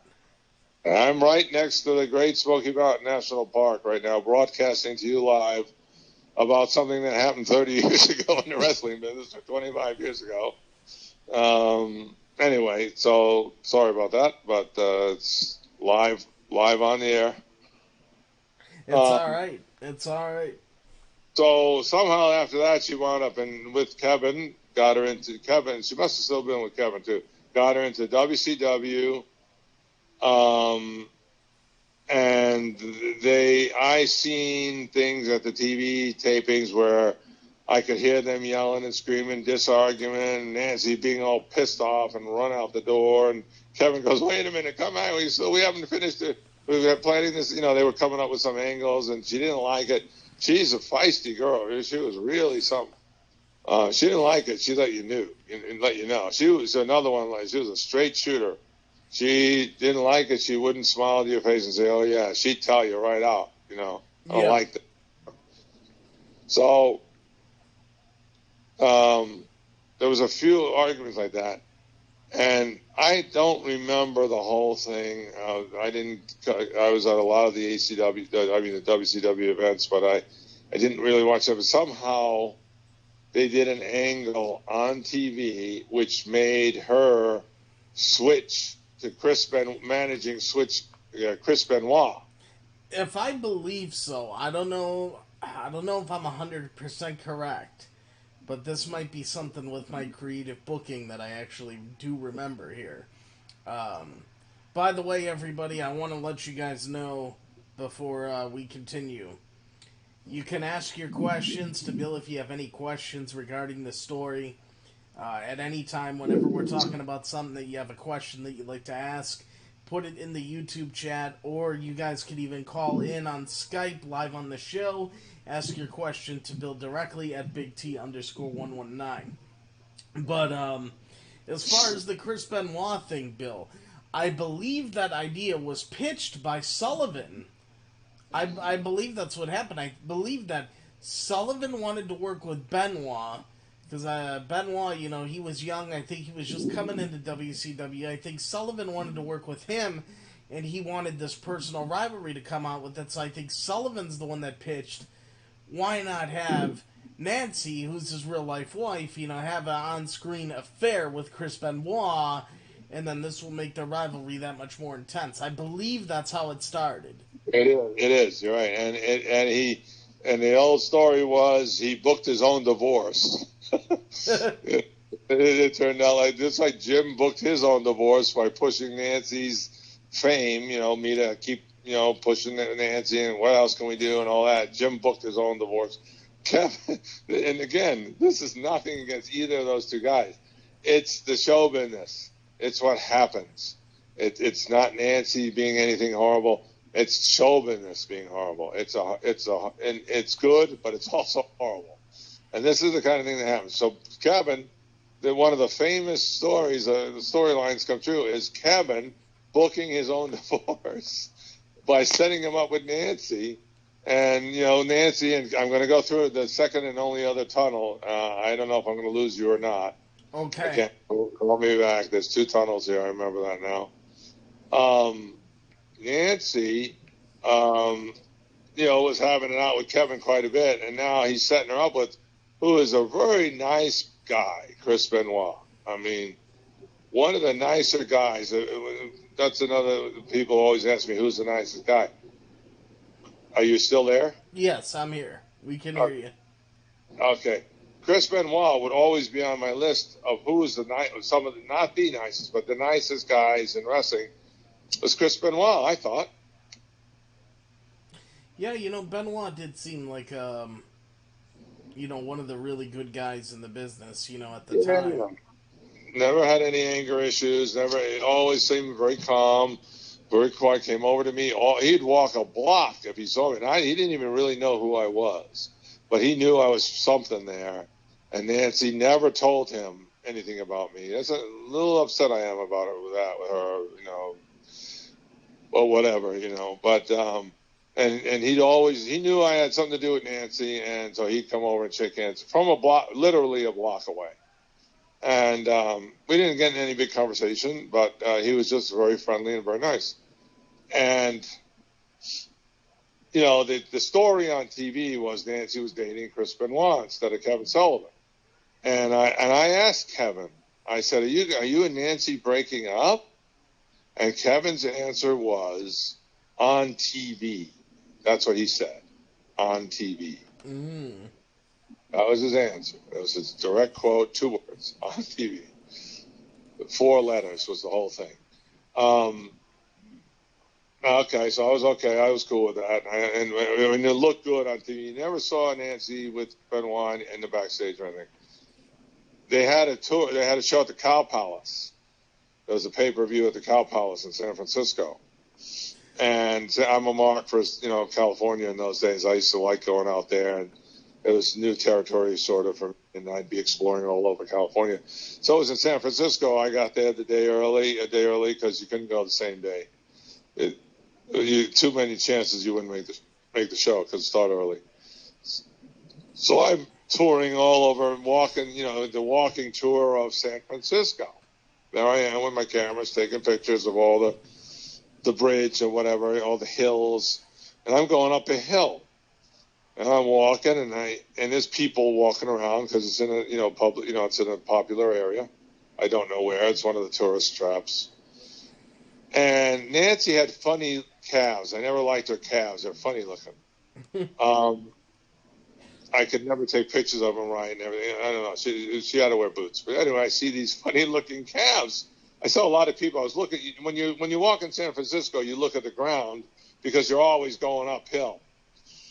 Okay, so the whole thing is hills. So I'm looking at the ground, and all I see in front of me are these calves, 2 feet walking, and I said, I know those calves, right? This is in town the day before. You know, I'm all by myself, and I don't know. I'm not with anybody.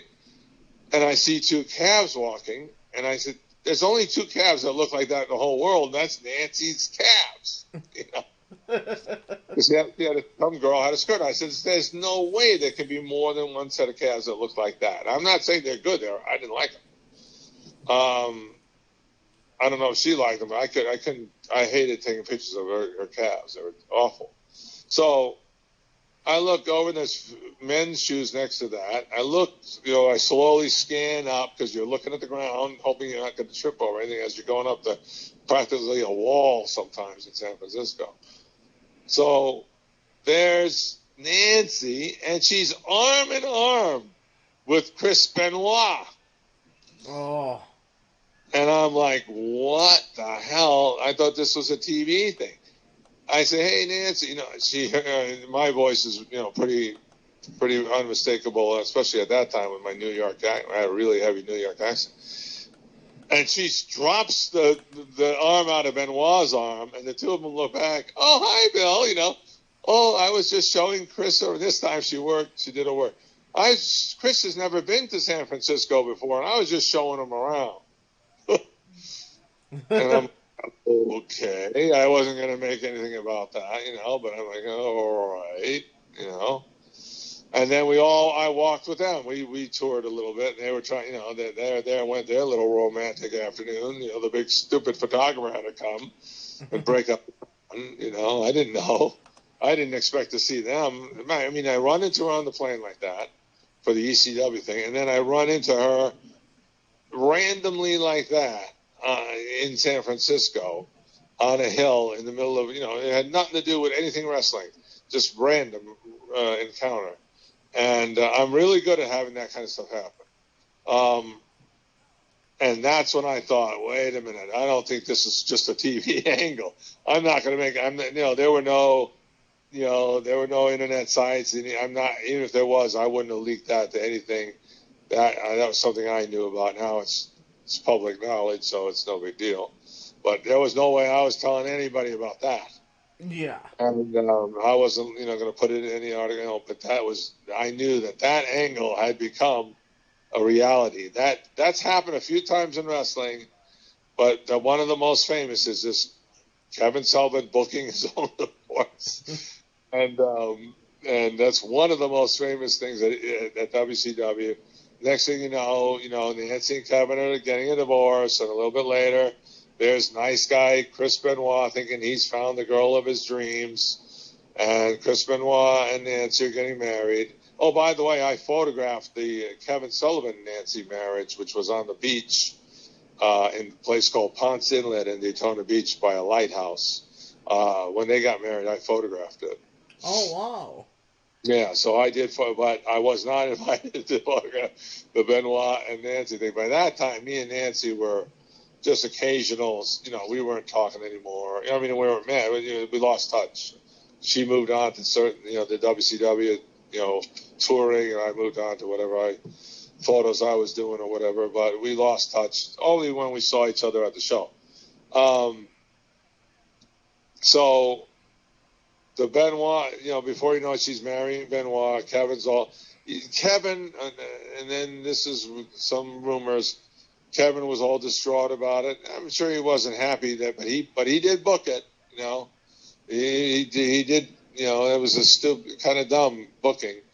But he wound up finding another girl. He wound up opening up a gym. He married a bodybuilding girl, and he's a bodybuilder sort of at the time, and he loves to work out in the gym, although he doesn't do it for bodybuilding. He does just to work out, but he loves the gym, and they opened up a gym, and she ran the gym for him. So he was good. Kevin was good. When they got the divorce, he moved out of the condo. He gave the condo to Nancy, but I don't think Nancy lived there at all. I think that she went with Benoit somewhere. And they wound up buying a house in somewhere near Atlanta. Yeah. And thought they were going to live happily ever after. They had a little boy, Daniel, nice little boy, but something was wrong with him. Something was not right with him. Little Daniel, he suffered from Factor X syndrome. I believe it's called Factor X. I don't think it was X Factor. I believe it was Factor X syndrome, something like that. All right. So anyway, he wasn't. He was a boy. What a cute nice little kid. Boy, they dressed him up. He looked so handsome. He had that Benoit look. You could tell it was Benoit's son. He had a little bit of Nancy in him too, but it was mostly Benoit who he looked like. And, they had the nice, perfect life, the little happy family. Nancy got to where she did the right thing. She gave up show business to be a mom. She didn't want to go on the road anymore. She wanted, the little Daniel needed a mom especially because of his problems. So Nancy had to quit that whole thing, pretty much, to be a mom. She wanted to stay home and be a mom. It was time, and she told me that. I talked to her.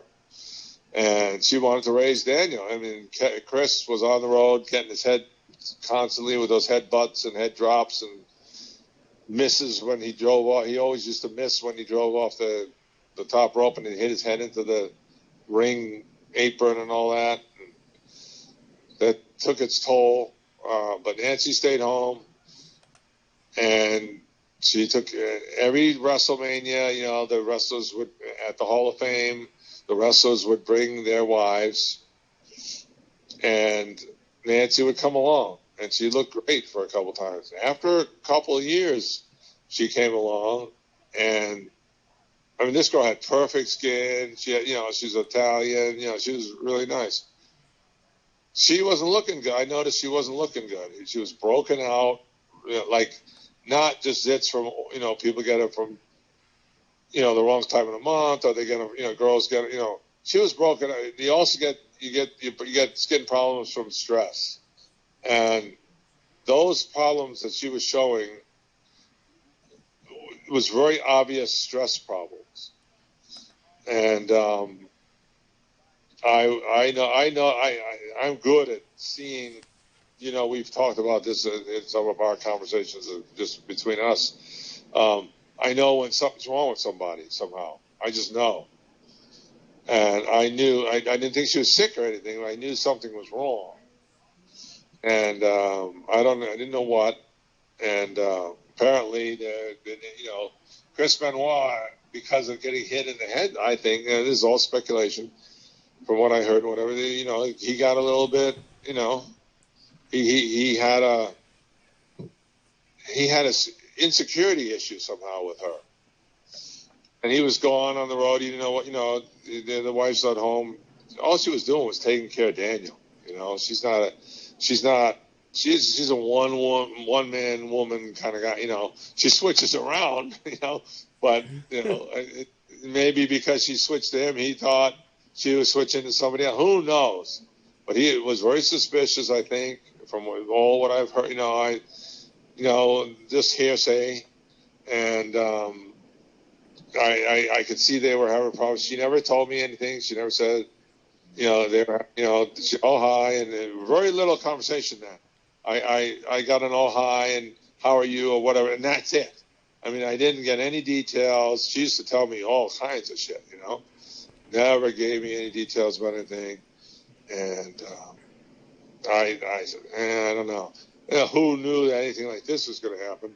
But apparently things were getting a little. She did mention to her neighbor, and I heard this.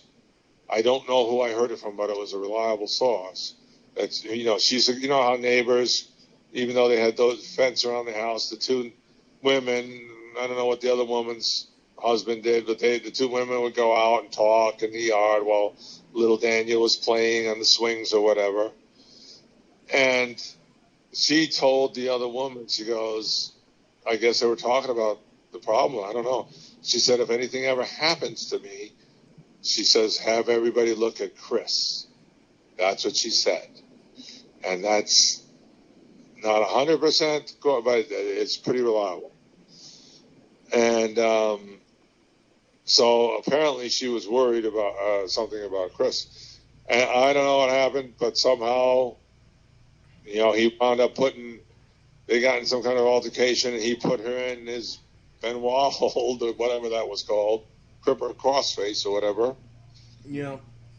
And he saw Daniel there. He wound up killing Nancy, and then nobody knew this, nobody knew what happened. And then he put the Daniel in it and put him out, and then he hung himself. So it was a murder-suicide.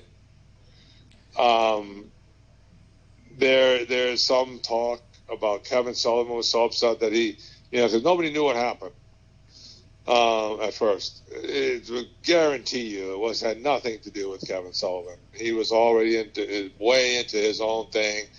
He doesn't. I mean, the guy's got better things to do than hold a grudge. You know what I mean? He's a very creative man. He had other things going on. There's no way in the world I will bet any amount on that was not had anything to do whatsoever with Kevin Sullivan. It was strictly Benoit and her problem they had. Benoit was losing his mind. His brain was like jello when they did an autopsy on him. He had some kind of, issues in his head that weren't right. Nice guy or not a nice guy, when your brain goes bad, things happen. Yeah, and I definitely know some details about that I'll get into in a little bit, but I'm really glad that you brought up the fact about the whole Kevin Sullivan issue, because there's a lot of people, and believe it or not, I've gotten a lot of comments and a lot of messages over the years whenever this issue comes up or the anniversary comes around. It wasn't Chris. It was Kevin. It was Kevin. And I think where a lot of this rose from, because, I did research and I looked up some things. I think where a lot of this came up from is that people think, that Kevin Sullivan was really, like this Satanist guy that he played on TV. And one of the things that people were thinking of, well, there was a Bible placed by every one of the bodies. And they're like, what if that's some, like, some kind of religious ritual or something? And they're like, Kevin Sullivan had to do this. And believe me, I've heard so much, when it comes to that. And I was always with you. I believe it's the fact that people You know, they're either fans of Chris Benoit or they just don't want to believe that something like that actually happened, and they're trying to compensate to say that it's someone else when it really never was, when it was Chris all along. All right. Well, I again, it's Marilyn Monroe. It's the whole thing. Marilyn Monroe died, right? They found her dead. Everybody thinks it's the Kennedys came in and killed her. And all. I mean, there's anything's liable. But I watched the thing, and there's one guy that is a great show on TV, and Marilyn took too many. When you're all bummed out, you don't know what you took or what you didn't take, and you take it again, and you take it, and you don't even know you took it. There's a few vitamins that I take, and so sometimes I don't realize I took it already, like a vitamin B, whatever I wanted. And Marilyn did not realize she took it, and she took 2 prescription drugs that were not able to be mixed. Is what happened. They found that out. Everybody's saying Kennedy killed her. I don't. I believe what this guy found out. Marilyn was a messed up girl. Her brain was messed up. There was just too much going on in her life. She couldn't handle it. She's not that intelligent. She had smarts, but she wasn't able to handle some of this show business. And she couldn't handle it. And she overdosed on sleeping pills. That's what happened. Nobody killed her. The same thing here. Benoit. How could Benoit do it? What a great guy. Yeah, great guy whose brain went wacko. Yeah.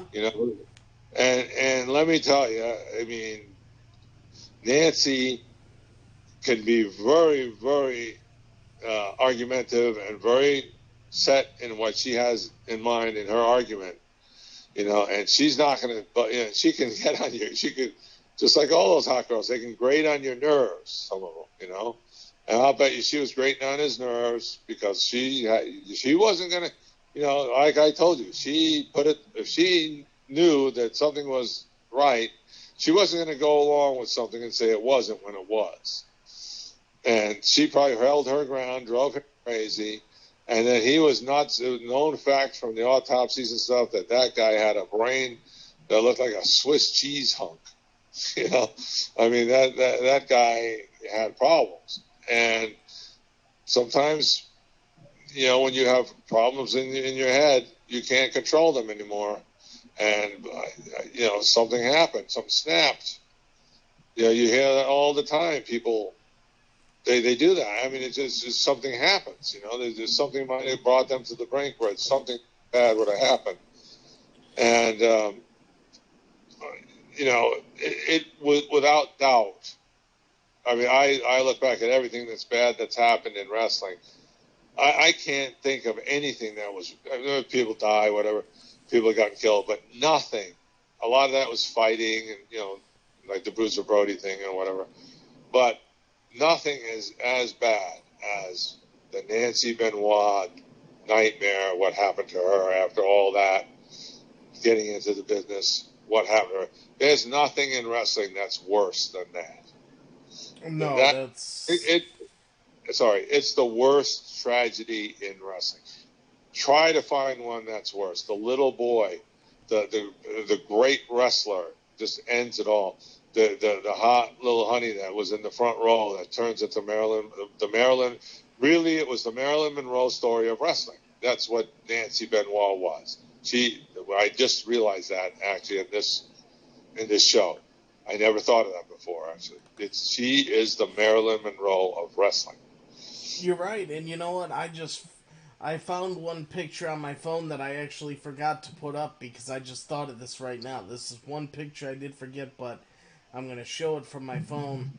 At WrestleMania 20, when Chris Benoit won the World Heavyweight Championship, I remember how happy they all seemed, Benoit celebrated with his best friend Eddie Guerrero. Nancy came in the ring with Daniel, and then Benoit's older son, I believe his name is David, that he had from another marriage. And, I just see Benoit and Nancy just hugging.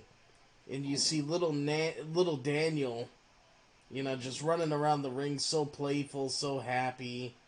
And, I'm looking at this and it's like, wow, it's. Nobody would ever have thought this would come of that. There's just no way. And what happened was they made a big deal on TV. They shut down Raw. Vince McMahon came on in an empty arena. It was so sad about losing Chris Benoit. They all thought it was a murder. Somebody came in and killed him. And that's what everybody thought. And everybody was crying about Chris Benoit. They canceled the show. Oh my God, Chris Benoit, what a loss. The next week, the whole life of Chris Benoit was erased, deleted, because they found out that he was the murderer. And they were there crying over a murderer, basically. And wow, what a situation. So suddenly, the life and times of Chris Benoit and all the work he put in and all the history he made was instantly deleted from the files. I don't mean to laugh about it, but that's how powerful WWE can be. And he was gone, and they realized, whoa, they suddenly reversed all that, and there was no more sadness about Chris Benoit. That was it. And exactly, I'm looking right here. I have the pictures up for everybody. This empty arena show that you're talking about. Vince McMahon just standing there with the most somber, saddest look on his face, and then you see Chris Benoit, the Titantron, the whole in memory, and then you look at this picture here that I have up with Jerry Lawler and Jim Ross. They just look so sad, so somber. You see the arena completely empty, and just going back to this, I want to take a couple steps back. I don't know if you'll have any recollection of any of these events. I don't know where the Raw was the night after. That's one thing I don't remember. It might have been somewhere in Texas. But I know that the Vengeance pay-per-view, the night reportedly, when Benoit committed suicide, I know he was supposed to take on CM Punk for the ECW championship. And I remember he never showed up. Reportedly there was increasing concern throughout the company. And they had to throw Johnny Nitro in Benoit's place, now known as John Morrison. But I guess Benoit, he was set to win the ECW championship. Benoit was going to be the champion of the ECW brand. Do you remember anything of that day? Like, as far as, because I know sometimes, you got to go around the arena, or, sometimes you're in the backstage area real quick. Do you remember anything from the crowd, or anything from just people that were around that arena? Was there any talk of Chris Benoit about his whereabouts? Was there any urgency at all? It was the usual thing where people have their speculation of what could have happened. Everybody had some idea, I mean, it wasn't, nobody knew, and literally he was hanging from a rope instead of going to showing up at the arena. He was hanging from a rope. So nobody knew that. It was the whole thing was a total shock. It was all speculation of whatever happened to him. But obviously something wasn't right. You don't know in wrestling or any kind of show business. You do not no show, no call. That's the biggest no. Everybody can get sick. Everybody can get in a car wreck. Everybody can get hurt real bad, that they break their leg or something. They can't call. You call. And then call in time so that the writers and whatever can plan out something else. Any kind of show business. The no show, no call is the biggest no for a worker, or actor or whatever in show business. Is it? You can no show, which is bad enough, but no show, no call is taboo. So everybody knew something was really wrong. And they were worried. Nobody would think that Chris Benoit would be that irresponsible to no show, no call.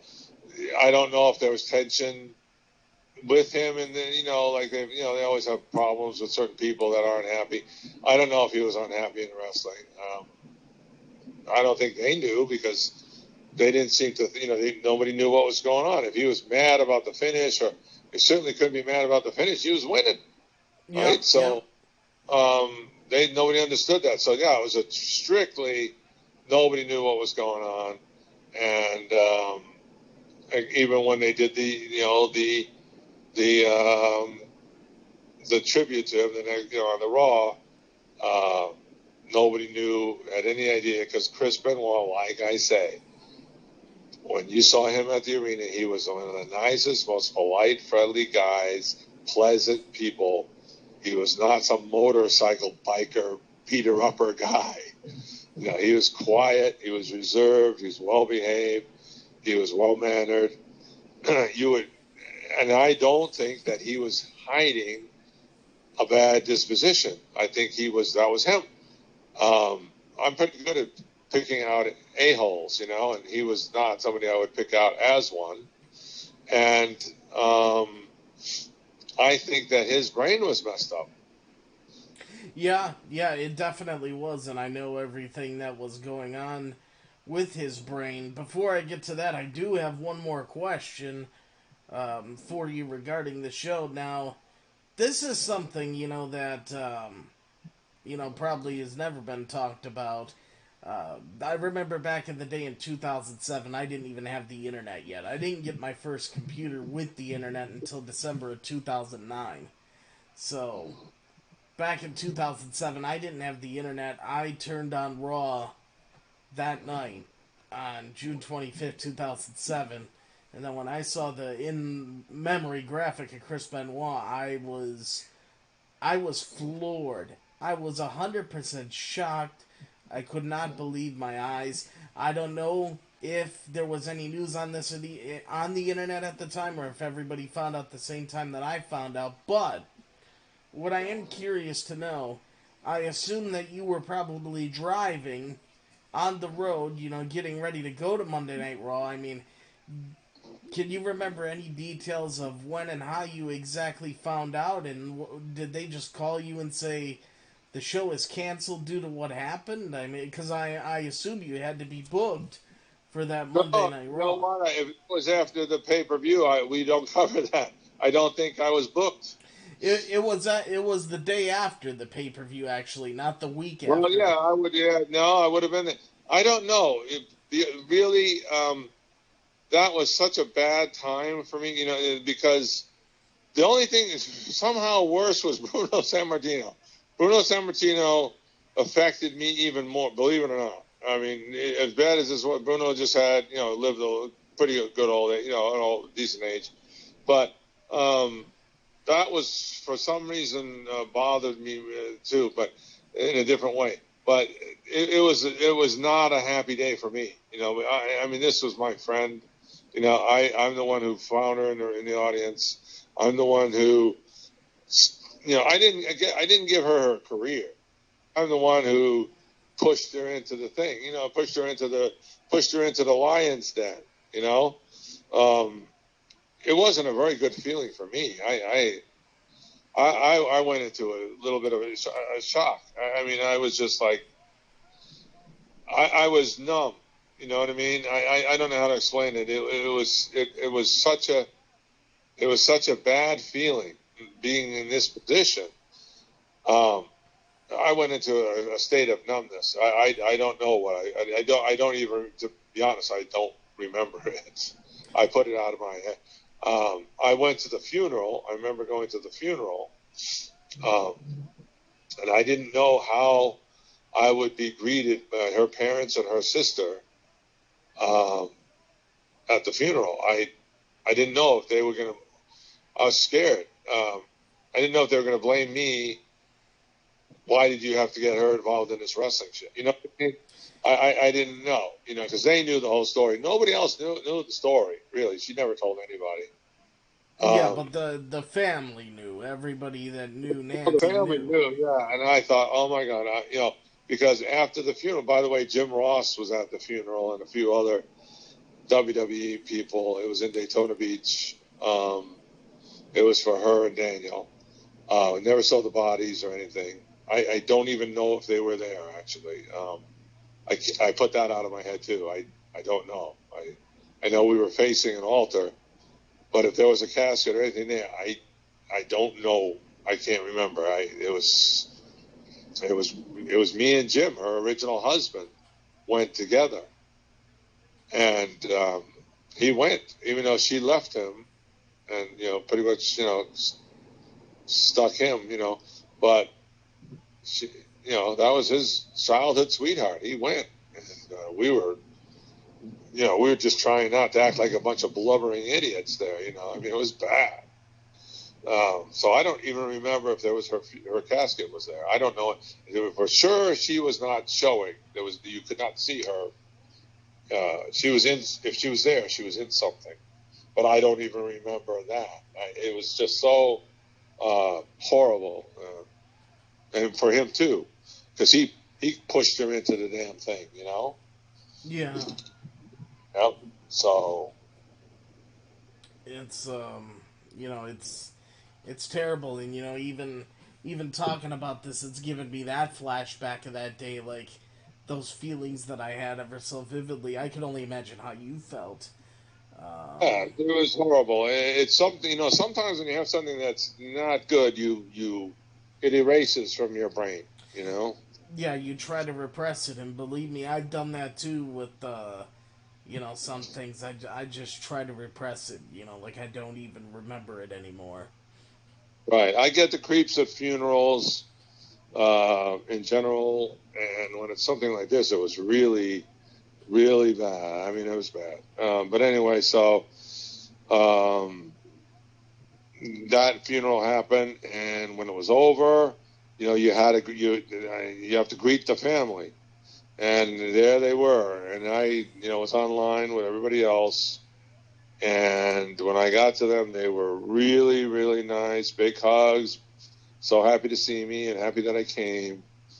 And no funny stuff. No weird feeling. No animosity. Nothing. It was really good. It's like you all supported one another. Well, yeah. I mean, I didn't know this. Who knew that this was going to... It was terrible, Yep. Who would ever think something like this would happen? Who would ever think?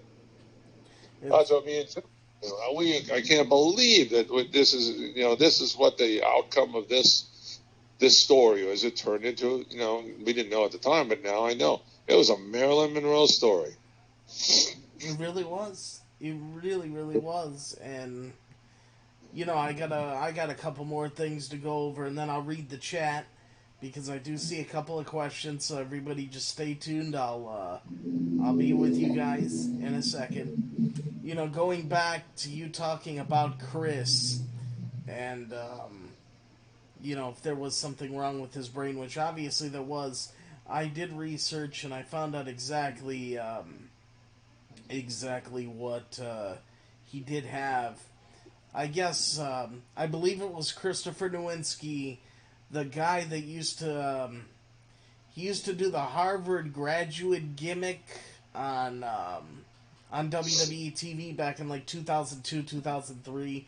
Christopher Nowinski, and he was a tough enough competitor, and he actually got too many concussions to where he could never get cleared to wrestle ever again. And I think his group of people is the ones that did the research on Benoit's brain. Or it might have been a different group of people, but then Christopher Nowinski got to do research with his people afterwards. I forgot which way it went. But the findings of Chris Benoit is that his brain was of an 80 to 90-year-old man. But the kicker is, it's a 90-year-old man with Alzheimer's or dementia. That's how bad his brain was. And what actually he did have in his brain, and they can't diagnose this when you're alive. As far as I know right now, they can only diagnose this when you pass away, and they literally cut your brain in half and examine your brain. It's a disorder called CTE. It's chronic something. It's two long words, these long medical terms. I'm sorry that I don't know the exact name, but the abbreviation that everyone calls it is CTE. And that's a disorder found in a lot of football players. You know, anybody that has a contact sport, you know, boxers, anybody that took blows to the head, concussions, you know, that's that disorder. You know, like there's so many athletes and people that have committed suicide, they usually end up killing themselves because the CTE puts you in such a dark, depressing state. And Benoit had a very advanced case of CTE. Now, there were a couple things in his life that I'm sure made it worse. But before I move on to the cases that I believe made it worse, I forgot who it was. All right, I can't say names because I don't know who. It was someone that went on a podcast years ago. I don't know if it was anybody in Nancy's family, Chris's family. I don't know. It might have been Chris's family, but somebody. Yeah, I would assume it's Chris's family because I don't think unless unless this was passed along to Nancy's family, but I would say Chris's family. I guess they were talking about the findings in Chris's autopsy, and in his autopsy, not only did they find that with his brain, but also his heart was so enlarged at the time of his death from, you know, all the steroids and everything that he was taking and, you know, how he basically abused his body, you know, all those years. His heart was so enlarged that they said within 8 to 12 months, he would have ended up dropping dead. So, Wow. if this whole thing would have never happened, Chris would not have been alive today. He would have suffered the same fate of death with heart failure, just like Eddie Guerrero. And looking back at it now, I'm not saying that I wish death on anybody, because I never, ever, ever, ever will. I'm just saying, I wish that his mind could have held in there another 8 to 12 months so he could have just passed, and this whole tragedy would have been avoided. And then they would have had the show in his tribute, and they would have been able to keep it up and have all his history still on the network and in their Hall of Fame and wherever else they're going to have it. If he just would have been, if he would have been able to hold up. If he was going to die, he should have died that way than this ridiculous thing. And just by what you just said, how can anybody even think that it was Kevin Sullivan? It was. Exactly. And the kicker on top of this is, I guess they found in the toxicology reports of Chris Benoit that he had, it was like 59 times higher elevated levels of testosterone in his system. So right. his testosterone levels he was like a ticking bomb. Yeah, I'm sure this went two ways. I'm sure it was a mix of the CTE that he had, and I'm sure it was a mix of the steroid rage from the testosterone, all this testosterone that he was injecting into himself. And it was mixed with a feisty Nancy who sticks up for her what she thinks is right, and she's not going to give in. You know what I mean? So she probably, you know, I mean, women will do that. You know, I mean, that's just what, you know. She, I bet you, she drove him to where he was. You know what I mean? I'm sure she had something to do with it too. I'm sure she wasn't sitting there knitting at the time. You know what I mean? Well, I'm sure she had her influence, but again, no matter how bad you fight, you know, you settle it with arguing or whatever, and then you come down. You know, when you calm down, then you apologize, or you say, "I see your point," or something like that, and then you don't. No matter what she said to her, instigated him or whatever that triggered him. Something triggered him, and it was her. I guarantee you.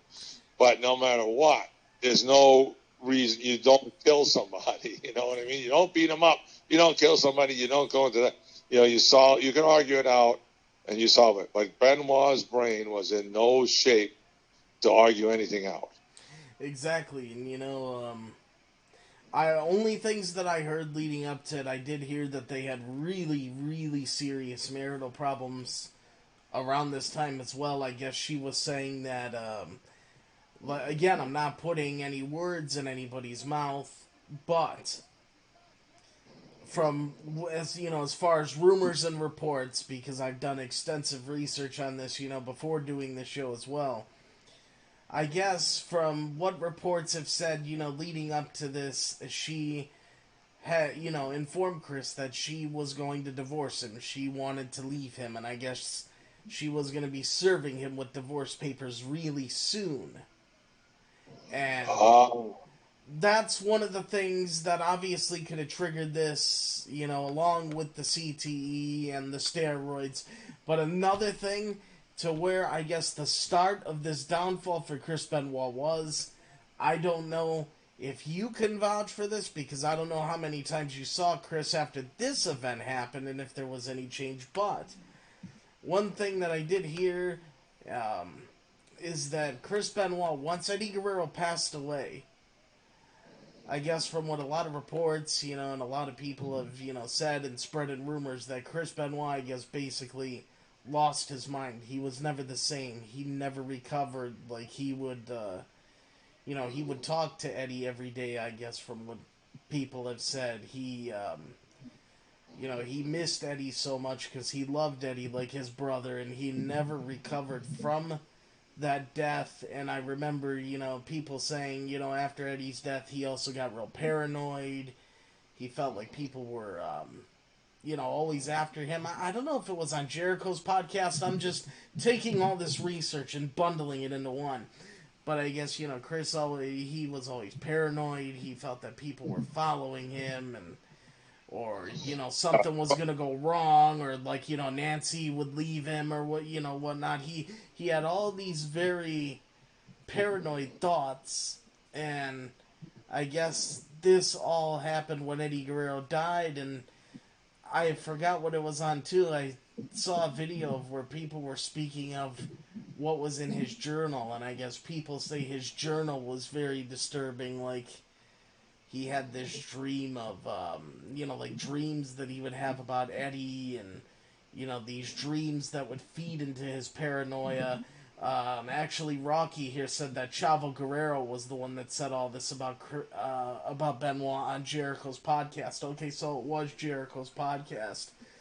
But, yeah, he kept this journal with all these, and they noticed the journal, like everything, his thoughts and everything were really strange when it got to the point after Eddie's death. I guess they said that damaged him beyond everything once the death of Eddie Guerrero happened. And I don't know, as far as you go, any interactions you had with Chris Benoit before Eddie's death and after Eddie's death, if there was anything different about him or not. But the only thing I can say about that is they used to tape WCW wrestling many days of WCW wrestling at Disney World for a while in Orlando, and I was out at all those tapings. And at the tapings, they had the lunch. You had the lunchroom there. And every time I went in the lunchroom, there was Chris and Eddie sitting there. It was them together at the eating at the lunchroom every single time. So anytime I wanted to talk to either one of them, I was talking to Chris and Eddie. And I remember that distinctly. And what I also remembered was when they did the tribute to Eddie on, I can still see this in my head, when they did the tribute to Eddie on the WWE show, or F, or whatever it was at the time. They had everybody talk about Eddie. Of course, everybody was sniffling, but nobody was losing it during his talk about Eddie on that show as Chris Benoit. Chris Benoit was a blubbering mess. He couldn't. It wasn't a worry. He was a blubbering mess. Way 5 times as bad as anybody else. Yeah, I remember that show. I really do, and that was, it was so sad. It really was sad, and he was a mess. The guy was a mess. Plus, he lost his good friend. And that's what happens. Put out totally No Kevin Sullivan involved. Get that out of your heads. There's nothing stupid like that. It was Benoit. It was Benoit going crazy. It was show business. It was the stress of show business.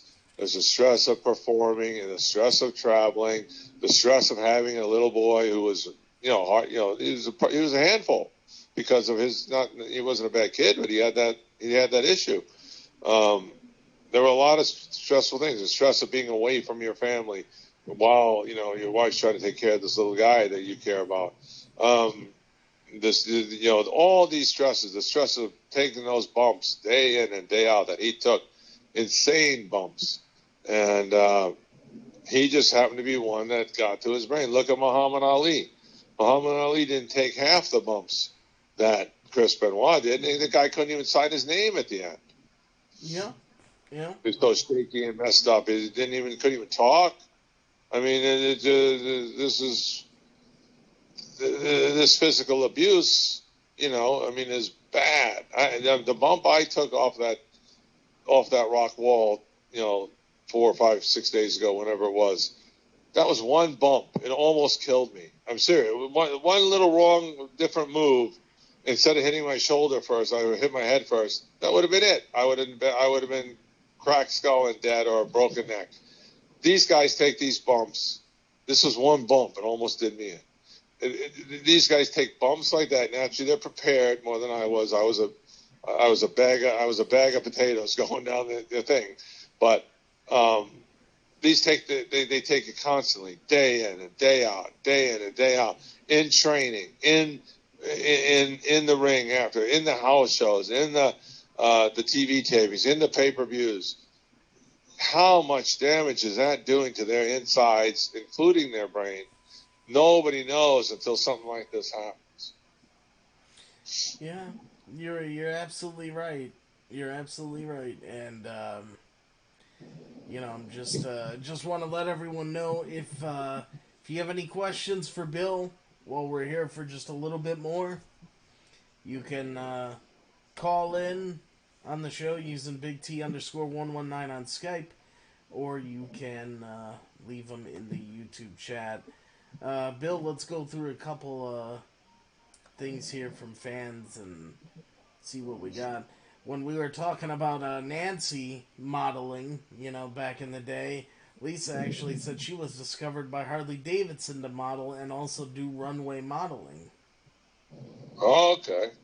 So she has a little bit of experience on that, and she's like, the program with Nancy and Linda on it with Billy Jack Haynes, she noticed, she's like, wow, it only sold for $1 back in that day. Yeah, well, it was a chintzy it wasn't a program like the WWE has. It looks like, something that needs to be framed. It was a chintzy program, photocopied and, stapled together. I don't know, it was maybe 8-page. And, everybody bought it because it told what happened, the same thing. It was telling what was going on in Florida wrestling and who was mad at who and what have, there's interviews and different sorts of stories and coverage. It was really good for $1. It was, it was something you could do while you were waiting for the match. If you weren't part of the social scene over there, you could sit in your grandstand and read the program and have, in the grimy arena and have something to do before the show started. And then by the time you finished reading the program, and they did read everything in the program, every page, every word, every page was read by everybody. I'm telling you. You had some idea of what you were getting ready to see. Yeah. And what they did was they did the same program for every town. It was the same program. All they did was change the lineup for that town, and the last page was the matches for that night. And it would say, Tampa, Orlando, and there would be different matches. And that's all that would change in the program. Everything else was the same in every city. Yeah, and you know what? Before I go on with the rest of the chats, I gotta say this while I remember it, because I don't want to forget this, and this is very important to this part of the show. Trust me, Rocky, I see you got a few things here. I will get to them. Lisa's putting a couple things in right now. But, I want to say, with the whole thing, with this whole Chris Benoit situation and this tragedy that happened, you know, they did what they had to do, and you know, they erased Chris from history. Now, um, we actually still feel the effect of this tragedy still today on our television screens whenever we turn on wrestling and watch it. Of course, we still feel the effects, as fans that cared for Nancy and, that were a part of the story. But as far as when you still watch wrestling till today, and I'll explain why. When you watch wrestling, today on TV, there's the after effects of this, you still see it on television because after this happened, now I can't. I mean, I got a split decision on this. This is, I'm split on this. Like, after this happened, the PG era came into effect because Vince McMahon, was facing, I know, so much backlash because of that whole tribute show and, finding out what, Chris actually did to his family. And the whole thing is, the PG era is still there today. It's like they used to change eras all the time. Like we had the golden era, the 80s. We had, the Hogan rock and wrestling era, that part of wrestling in the later 80s. And, going into the 90s. And then you had the Attitude Era. And then you had the Ruthless Aggression Era. And then from, it seems like this on, we've had the PG era. And it's ever since this Chris Benoit incident. Now, one good thing that did come out of this, I mean, it started when Eddie Guerrero passed away. They started the wellness policy. When Chris passed away, they really upped it and made it a more strict wellness policy. That's one good thing because I'm all for safety of the performers. The performers, everybody deserves, to be safe and have that safety. They ban chair shots to the head. It's like, okay, you don't want the guys taking that bump on the head, and I understand that. I can completely understand it. Anything that makes the wrestlers safer, I'm all for it, because they're putting their bodies at risk for our entertainment.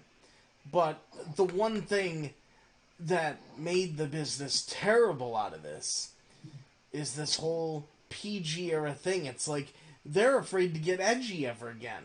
They will not bring that edginess back. The edginess of the product has been gone since. And they just won't bring it back. The only time you see the hints of that edginess is NXT TakeOver when Triple H is doing a show and Triple H is living proof that you can do a PG show and push the limits to where you can have that edginess and your performers are still safe.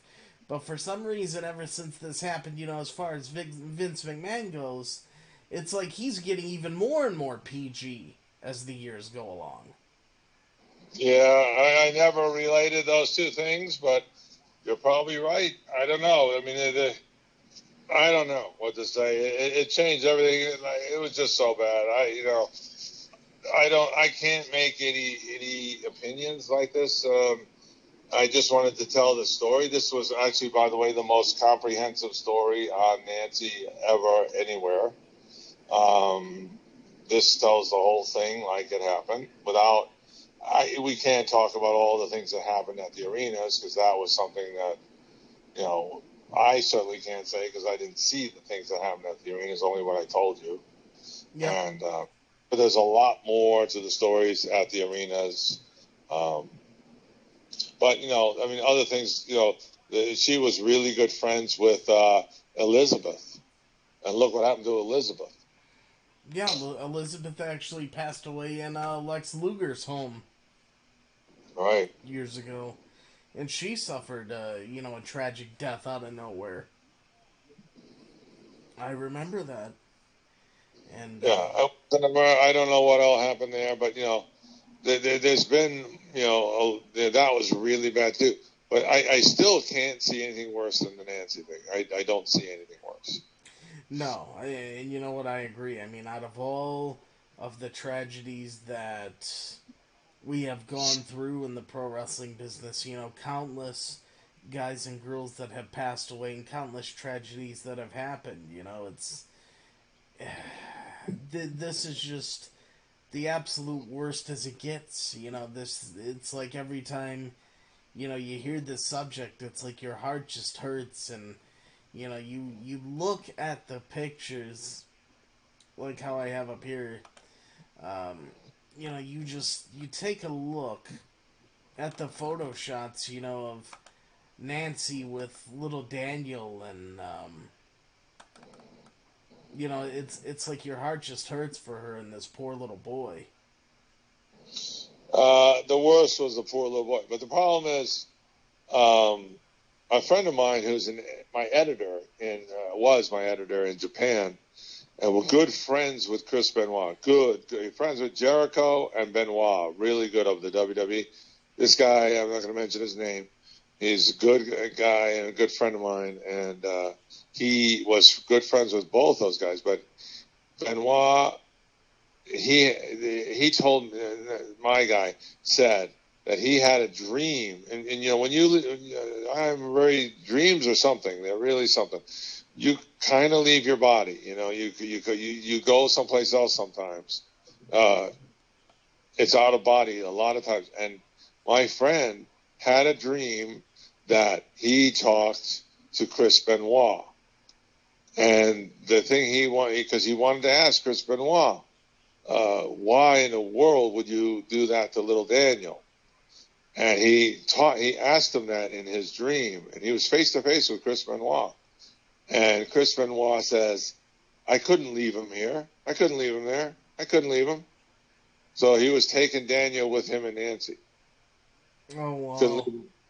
Couldn't leave him alone. He didn't know what was going to happen, so he had to take him along.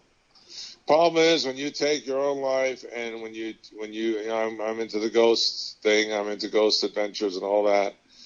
And I've done a lot of that, even though I hate funerals. I like ghosts. It's not a good thing. You're not taking them to where they're supposed to go. You're supposed to live a whole life here. That's the way it was planned, and you don't decide when it's your time. It's your time when it's your time, and when you decide it's your time and when it's somebody else's time, you never wind up going to the right place, and you wind up hanging around in wherever hanging around is. I don't know enough about it, but he wasn't doing Daniel a favor by taking him with him, because he's taking him with him into the twilight. Yeah. That wasn't a good thing. I'm sure somebody would have taken Daniel, probably Nancy's parents, and given him an upbringing that they could do and make his life good. Yeah, it's just so sad, when you really hear it all, and man, I just feel like I'm back in 2007 all over again. I can't even explain how I feel. It's like all this is just flashing in front of me when I discovered it for the first time. And but the other thing, one thing I have a comment, and not really opinionated on things, but I don't know that it was right to delete a man's life, even though the end of his life wasn't right. The rest of his life was right, and it was good, and it was it was a big deal, and he entertained a lot of people, and he touched a lot of people. To delete the whole man's good career, which was 95% of it, for the 5% that went to crap, I don't think that was right. I mean, Robert E. Lee, because of Robert E. Lee, now there's this racial stuff with Robert, but how many men, Ulysses S. Grant in the Civil War, and Robert E. Lee, and Hitler, and Napoleon, how many, and George Armstrong Custer, how many Indians did that guy kill? Innocent Indians, right, before they got him. And yet they're still in history. They're in all the history books, there's statues on them and everything. They did way worse than Chris Benoit. Everything's worse, but look at how much they did, and they're not deleted. Yeah. Yeah. Remember Chris Benoit for the good Chris Benoit. Don't remember him just for the bad thing that happened at the end. Exactly, like Chris Benoit, till this day, has given us some of the best. I'm not talking about, like the entertainment matches we get it today. I'm talking pure wrestling, like, what Kurt Angle did in his early day. Like, Chris Benoit has given us some of the best pure technical wrestling that we've ever seen and probably will ever see in our lifetime. He's right up there with, he's right there, probably just below Bret Hart. Yeah, yeah. And why? He was trained, he comes from the damn dungeon. You know what I mean? That's where he was trained.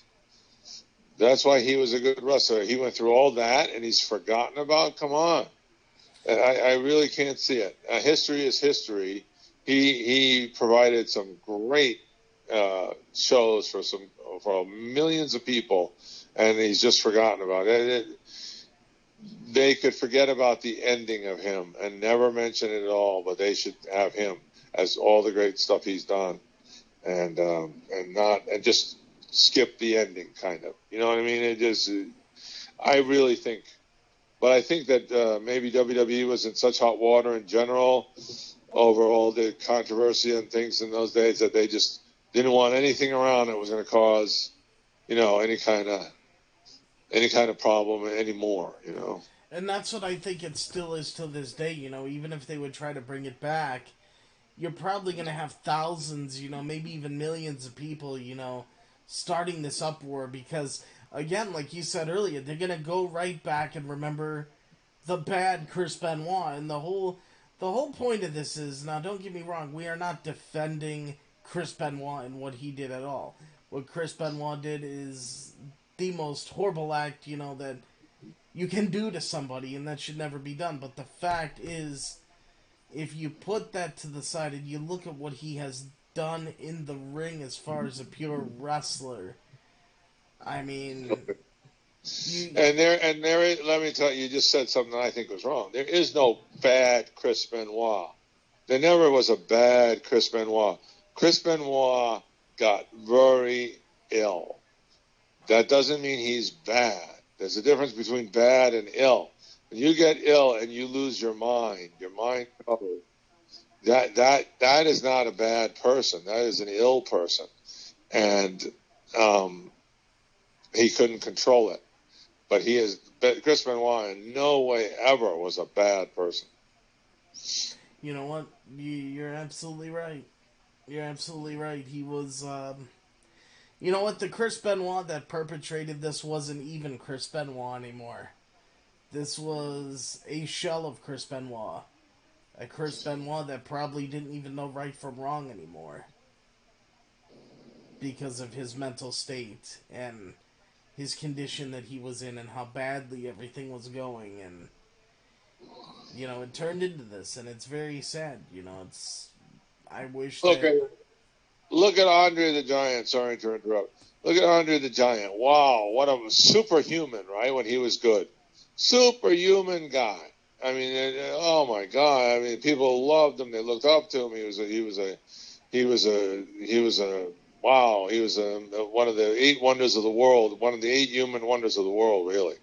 And then he deteriorated because his condition.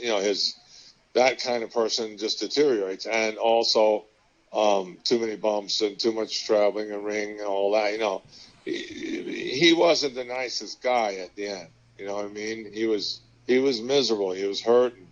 He was a mess. But he was, it doesn't mean he was a bad guy all the time.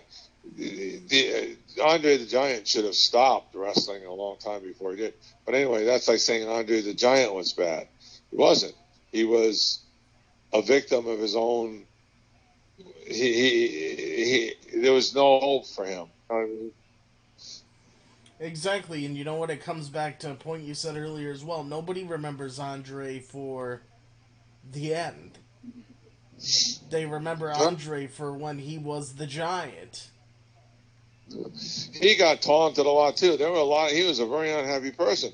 He couldn't go anywhere without people wanting a picture with him, want this and that, and bothering him, and he had no privacy, and everything was uncomfortable. There's a lot of videos on him now, and he could have easily also, in his down state, in his pain, and in his state of mind at the end, and his state of body, he could have easily went off on somebody that drove him too far and killed them. I mean, I'm not saying, but I mean, it could have happened.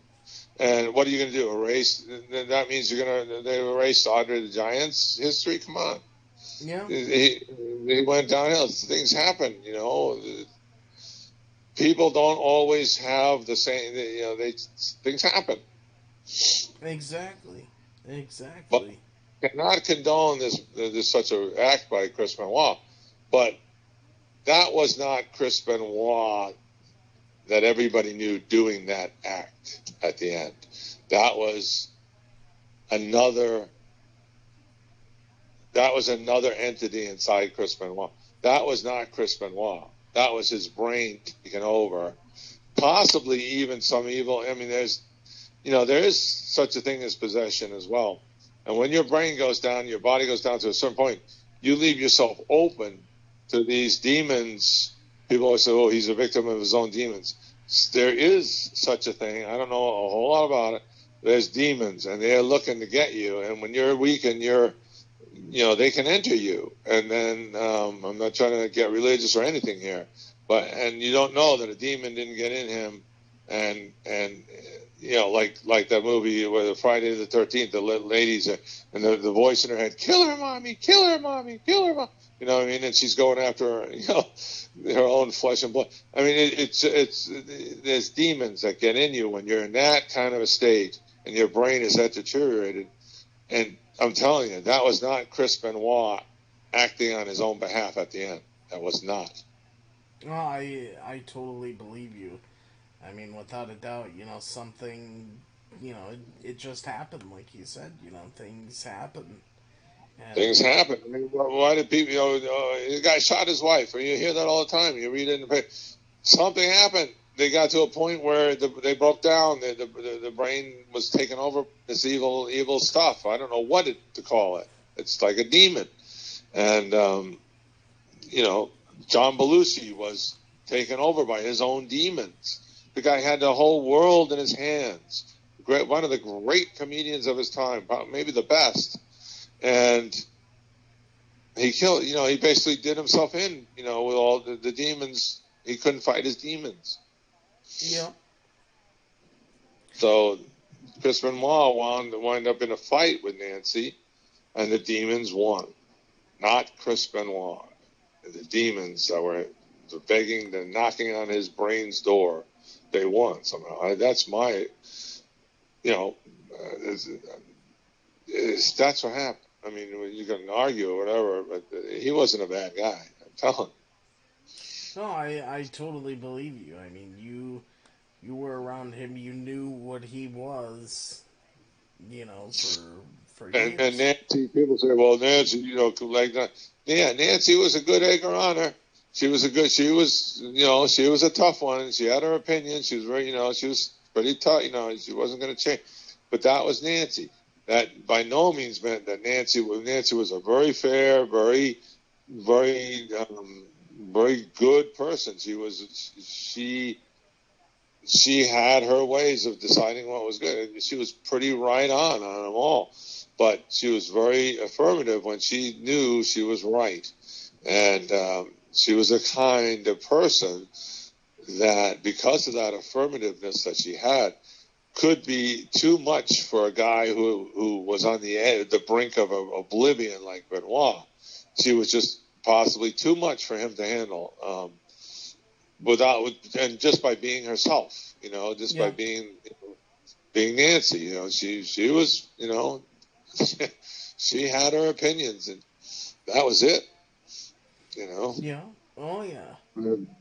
Benoit, I don't think, was in the shape to handle any kind of too much opinion at that time. I mean, I don't know how to say it right, but maybe you can get my drift.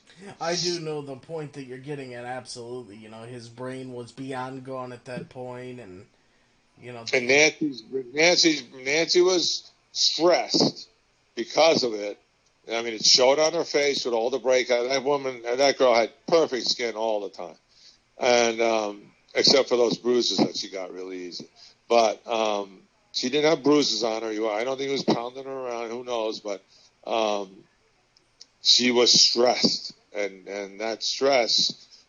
When people are stressed like that, they get even feistier, and even their nerves are on edge, and sometimes you say things that you don't really mean, or something comes out that is a little too strong. She was opinionated. She said what she meant.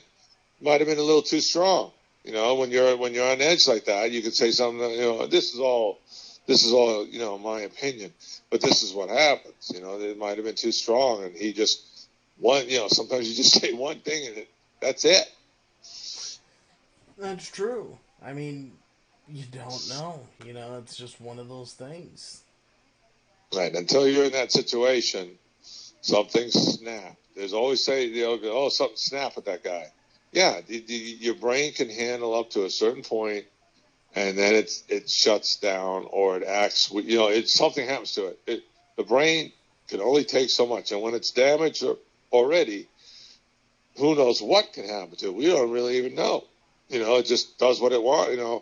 His brain controlled him. That wasn't him controlling himself. That was his brain taking over, the demon in his brain taking over, and that was not Chris Benoit. That was just something got in there. Something entirely different that was not Chris Benoit. So therefore, not really nice, not really fair to delete him because of that one demon that got him in his weak state at the end. That's just not fair. No, I understand, and it's like I have felt that way too.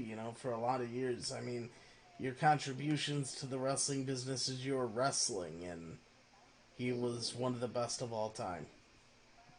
Yeah, and he didn't do. It is what it is. It's the way it happened. It's the way it is. At least we got to air this, and we got to tell people, how what a different side of the story than they probably. I'm sure they never heard. Oh, I'm 100% sure. I mean, this is a fantastic show, and now we'll get over to the fans part of it because there are fans still here that have been patiently waiting, and they've left some questions and some thoughts. So let's get over to what they had to say. Back when we were talking about when we found out about Nancy and Chris's death, Rocky says it's crazy. I heard about it while I was at work from a friend, and I did not believe it until I turned on Raw that night. And let's see, he's got a couple more things here. He says, "Does Chris Benoit's name ever come up among the boys backstage at all, or is that not allowed since WWE does not even mention Benoit at all anymore?" Rocky says he would imagine Vince doesn't want any talk of Benoit backstage either. Yeah, I've never heard anything about Benoit. I've never heard nothing since that. Yeah, that's good. Never. I've never heard him mentioned anywhere at WWE ever.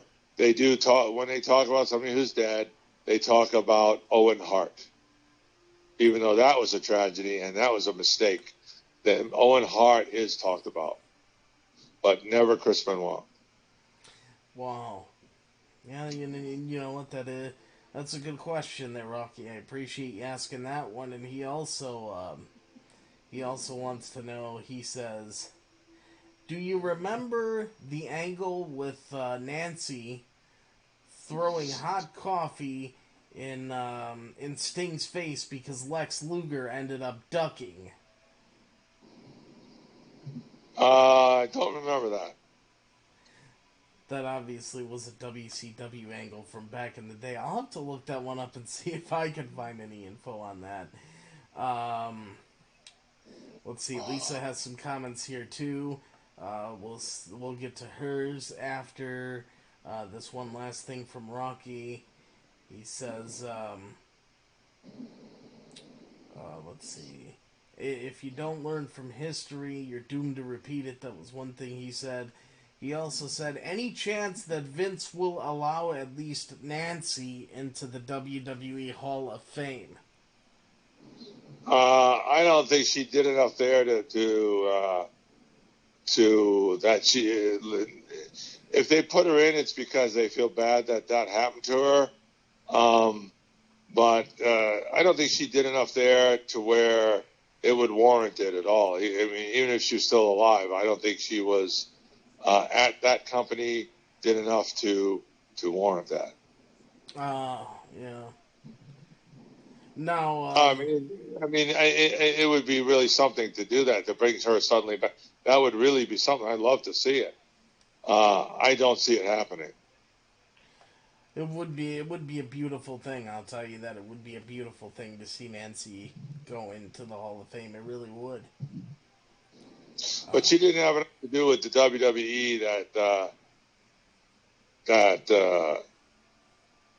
you got to have a lot to do with the WWE when you're in there. You know what I mean? The one thing where they could kind of use a counterpoint is that WWE owns ECW and WCW. Yeah, they would use that. Yeah.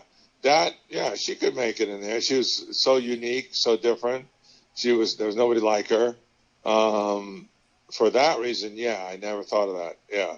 And, but it would be bringing up literally an old ghost. Yeah. In more ways than one. A ghost for not her as a ghost, but as a ghost for the WWE that doesn't want to remember. Bring up all the memories again. It'll never happen. And probably just for that fact alone, because they want to avoid the situation entirely. Yes, it's not going to happen. But yeah, she's done enough unique stuff in those other companies to where she's definitely, and the way and like I told you, the story of how she got in, all of that is really something. Oh, without a doubt. Now Lisa put a few things in here, so this is quite long. So let me put these all together and just read them off. And this is coming from a woman's point of view.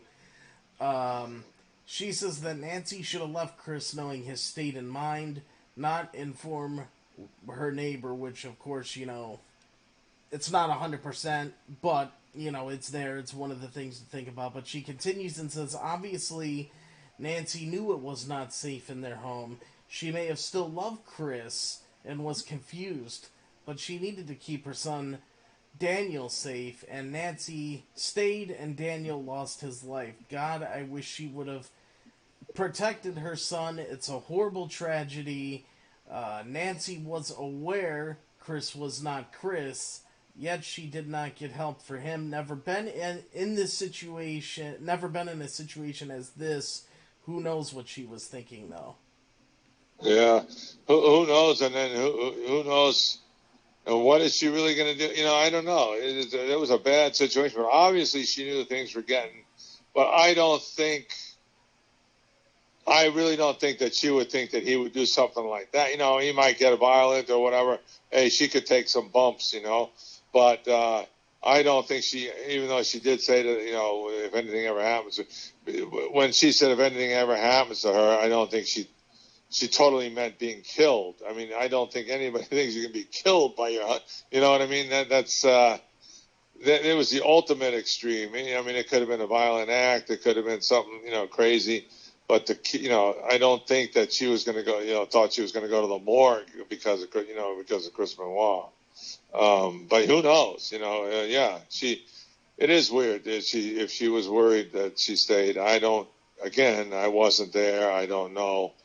But people also tend to think maybe things will get better. There's always that hope. Somebody with a positive attitude would say, maybe we can, maybe things will get better. But I don't. She was planning on leaving him. She probably should have left him earlier. Yeah. But she probably, but maybe it was coming up so soon. Maybe she was finally getting out, and then maybe she was going to go 2 days later. Who knows? That's true. We really don't know. He cut her off at the pass, as the old expression goes. That was it. he blocked her exit. He put up the roadblock.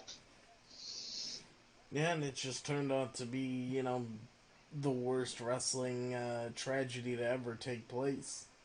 Yeah, so she might have been trying to get out of there and couldn't until a certain time, and he got her before that certain time.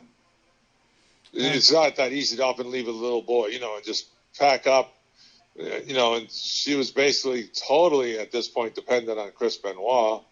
I mean, she was a mom. She was a live-in mom. She was an at-home mom. It's not that easy to just pack up. And, you know what I mean? And, I don't know. Yeah. Who knows? We don't know all the situation, and nobody will ever know. And but I think he got her right before she was going to up and leave. I think he got her right before. You know what? I would agree with that point. I would. Maybe he thought that because he couldn't wait till the pay-per-view was over. I mean, he should have waited till his job was over. He might have thought he was going to leave her she was going to leave that day. Maybe he thought that night when he was at the pay-per-view, she was boogieing out. Maybe he got wind of that. Maybe he found out that night she's going to go. So that's why he missed the pay-per-view. I mean, and whatever else, because that was when he probably thought she was going to leave. Maybe she was. Maybe he found a plane ticket. Who knows what happened? You know what? There might have been a plane ticket somewhere that he came across. Could happen. You know what? That's one of the best observations I heard yet. Because you don't know. What if that was the case? What if it couldn't be possible? She should have been out of there. Yeah, she should have been out of there. But that might have been the day when she was going to be out of there. I bet you 10-1. That was the day. And why would he leave a big match like that? Because and he knew his career was going to be done, because that was the day she was going to leave, and he lost it. And I bet you. Yeah, and he was going to win the ECW championship, for God's sakes. Yeah, there's something similar to that. That probably was the case, because I think he had to leave. He had to leave for work, I believe, on Saturday to get down to Houston. And I believe when he got in this altercation with Nancy, it was Friday night. And then she was gone for a day, and then Saturday, I believe, is when the whole thing, what he did with Daniel when that horrible incident happened as well. And then Sunday, on the day of the pay-per-view, is when he finished himself. And I think so too. Hey, can you hold this show up for? Keep this show going on your own. I have to get gas. Oh yeah, I could do a little bit of talk while you're getting gas, no problem. Yeah, your other opinions or anything? There's only be a few minutes. I have to get it now though. Okay. No. And as we've always said, live TV, live radio, whatever it is we're doing here, this is what happens. Yeah, no problem. Okay. All right. I'll be back in a second. Okay. All right, guys. Well, while Bill's getting gas, let's continue this a little bit as we're getting near the end here. If any of you have any more questions, comments while we are still here, get them in now. If you want to call in live on Skype on BigT_119, you can do that as well right now. Take your calls. I want to show you guys, this was one thing that I didn't think of before I came on the air. The last photo of Chris Benoit alive. I wanted to show you guys this real quick. And a lot of people say that this happened after, the unspeakable acts.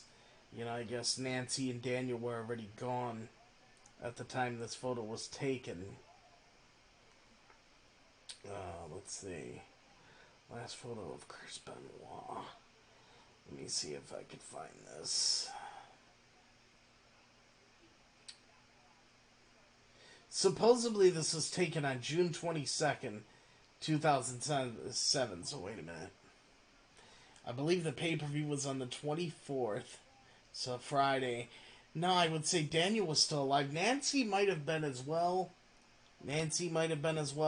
Or she may have been gone. I'm not sure. Let's see. How can I blow this up on my phone? So that way I could show this to you guys. Okay. Let me get this up for you. I gotta do this on my phone since I did not put this through here. But this was supposedly taken June 22nd of 2007. Hold on here. Let me put on my encoder screen so that I can see. This was supposedly the last photo of Chris Benoit alive. As you can see right there. That was the last known photo of Chris Benoit alive. And this tragedy is just so terrible, guys. And I'm very thankful that Bill, came on here to share this with all of us and give us a point of view. Like he said, I'm sure that nobody's ever heard before about this incident. But I think of everything about this whole thing, and I remember Chris Benoit's last match on ECW. I believe it was the Tuesday before, this whole thing happened. I believe it was on June 19th of 2007. And he faced Elijah Burke, it was a title tournament. He ended up winning to go on to face CM Punk. I know Benoit and Punk had a stare down, to end the show. And I remember a lot of people said the way Benoit just looked at the ECW championship that they had presented on a table over there, and the way he put his hand on it, and the way he just looked at that championship. A lot of people I've heard say that they felt something weird about that. It almost looked like Chris Benoit was thinking in his own mind already that, this is the last time he was going to be in a wrestling ring. I mean, people had that theory, but, you never know. It's just one of those things that you hear, and, it's too bad. It's really too bad that something like this had to happen, really. And, you hear the story of the life that Nancy Benoit had and the life that she lived. It really is a remarkable story. And really a remarkable, just tale of, someone in the pro wrestling business. And I'll tell you what, guys, definitely, at least I believe, and I even know in my heart, that this is the biggest wrestling road stories that we have ever done to date. Without a doubt. We predicted this to be a longer show, and, that's what it has turned out to be, one of the longer shows. I do hope that you guys will, for those of you that are watching on replay, that you will, go through it and listen to it all. I mean, this is a very, very compelling story, and actually we're at the end of it now. There's just, I believe, one or two more things to go over before we get out of here. Bill at this moment is getting gas. Of course, he's on the road on his way back home. He's been with us a better part of the night, and what a good, what a I shouldn't say good, but what an amazing way, to after all these days of live coverage, that I've been putting out there, you guys know I've been promoting this very, very heavily over the past 2 weeks. It's been 2 weeks straight of promoting this show. And, over those 2 weeks, the promotion got more and more and more and more. And I believe that this show lived up to the hype and even, exceeded the hype. It's just, it's an amazing, amazing story. And, Bill also brought up a good point. Never really thought about it before, but this is like the Marilyn Monroe story of, professional wrestling, in a way. It really is. But do you guys have any more questions that you'd like to ask? I see Alfonso's comment in there. I will answer that as soon as Bill gets back on the phone line when he's done filling up his gas tank. I like how you guys have been active and how you guys have been contributing to the show. Of course, you could tell this is live, definitely live radio, because Bill was going through the mountains earlier. We lost the call, got him back on the line, and now he's got to stop at the gas station and fuel up. But, when I think of the greatest memories, in Nancy Benoit's time, like when she was managing the Sandman, she did absolutely fantastic as the Sandman's manager. I actually remember, let's see if I can find the photo here, because I know I do have the photo. When she was the Sandman's manager, and, when she was in WCW, I already showed a photo of her and Chris Benoit in WCW, but there's something else here that I want to show you guys. I gotta go through this photo list. Let's see if I could find this here.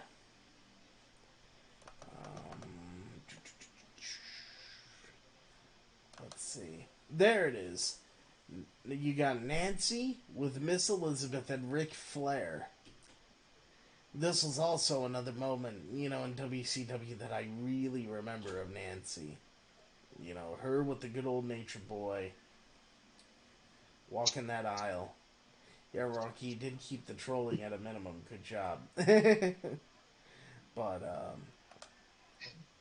I look at Nancy and I look at Miss Elizabeth. I mean, just look at that photo. I remember this, totally. But just look at the wrestling greatness that you have here.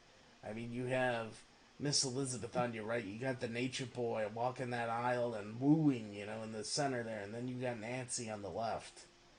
Arm in arm with the Nature Boy. Going by the name of Woman back in this day here. And okay, I'm back. Just want to let you know that I'm already driving a little bit. I'm trying to listen to you carrying on without me. You're doing a pretty good job. You're hanging in there. Oh, thanks. Yeah, I'm just talking about WCW times, that I remember with Nancy. Besides, Sullivan and Benoit, I remember her with Miss Elizabeth and the Nature Boy. Yeah. Those I remember that too. So she's done a lot of stuff that when you really, think, but she really has done a lot. She really did. She has definitely had a huge impact on the business. She has left her mark on the business, and it's amazing. Think about what we talked earlier, Bill. You talked about Miss Elizabeth, how Miss Elizabeth, how she passed away too, tragically.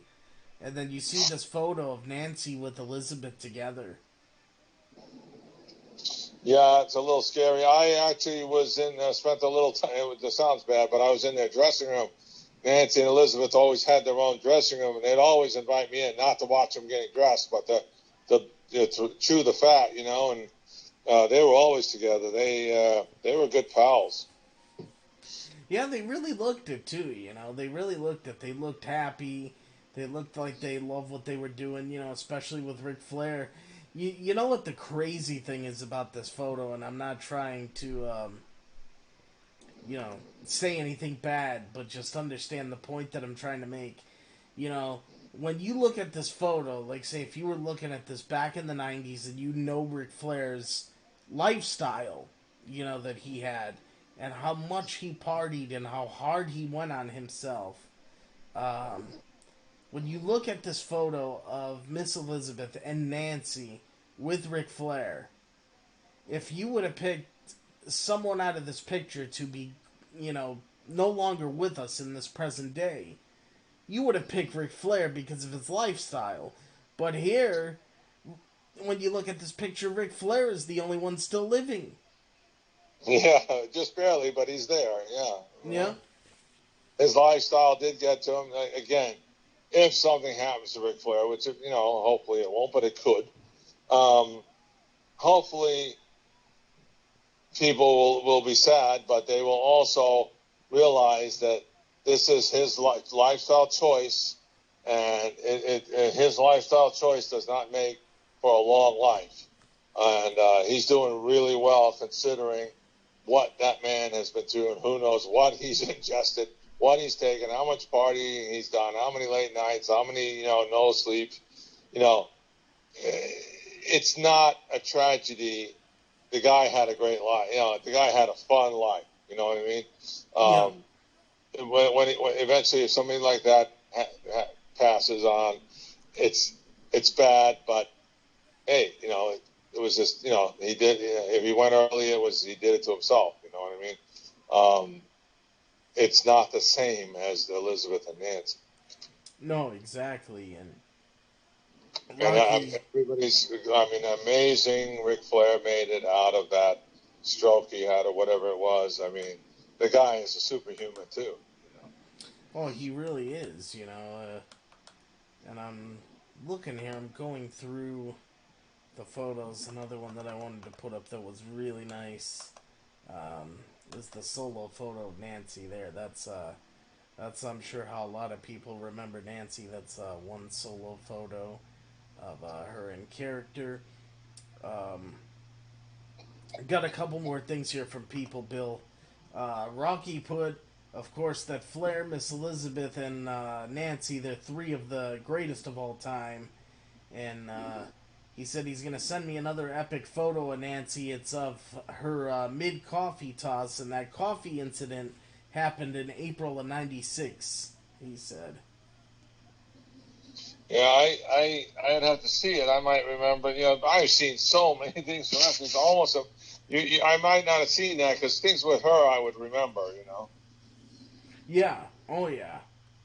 I didn't watch the TV. It's been a long. It's probably since then that I've watched the TV. I've been to so many wrestlers. I don't want to watch it on TV.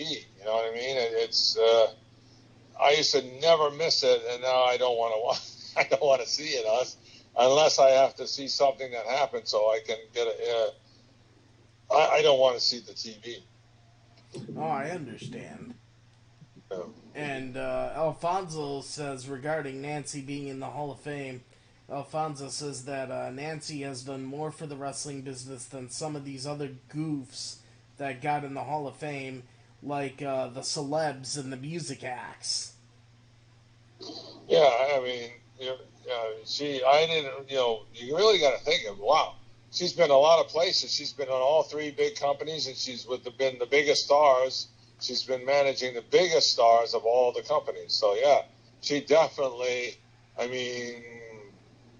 Sherry Martel couldn't even hold up to her, I don't think. No, I agree with you. I really do. When I look back at this and I see all these photos and, you just hear the story and you put it together, my God, she really did have a remarkable run in pro wrestling, and she did do a lot. The funny thing was, when I saw her, I would have never thought, I want to see if I can get this girl into wrestling. Never, ever. That's the thing that people, did you? I didn't get her to get into it. I just wanted to take pictures of her. it's the perfect storybook get into show business of anything. It doesn't get any better. Really, it's Marilyn Monroe. I mean, it's unbelievable. It's the black-haired version of Marilyn Monroe.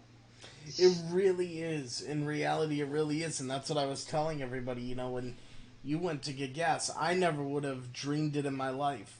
I never would have even thought of it, and I never thought of it as much as we've talked about this over time.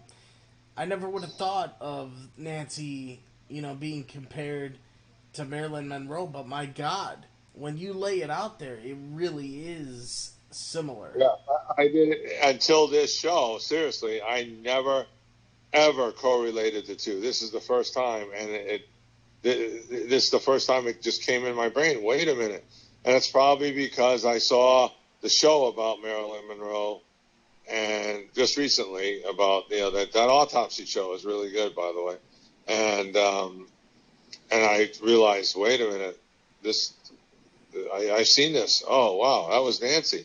Same thing. It's the wrestling black-haired version of the blonde movie Marilyn Monroe. Yeah, absolutely. And I got this photo from Rocky here that I'm going to show everybody off of my phone. Yeah, I see Sting, Luger. Sting's got Flair in the Scorpion Death Drop, it looks like. And Nancy's throwing the coffee. Yeah, it goes right in Sting's face. Nancy's up there on the apron, if you could see that. But yeah, That's fun. that's the coffee toss from April of '96.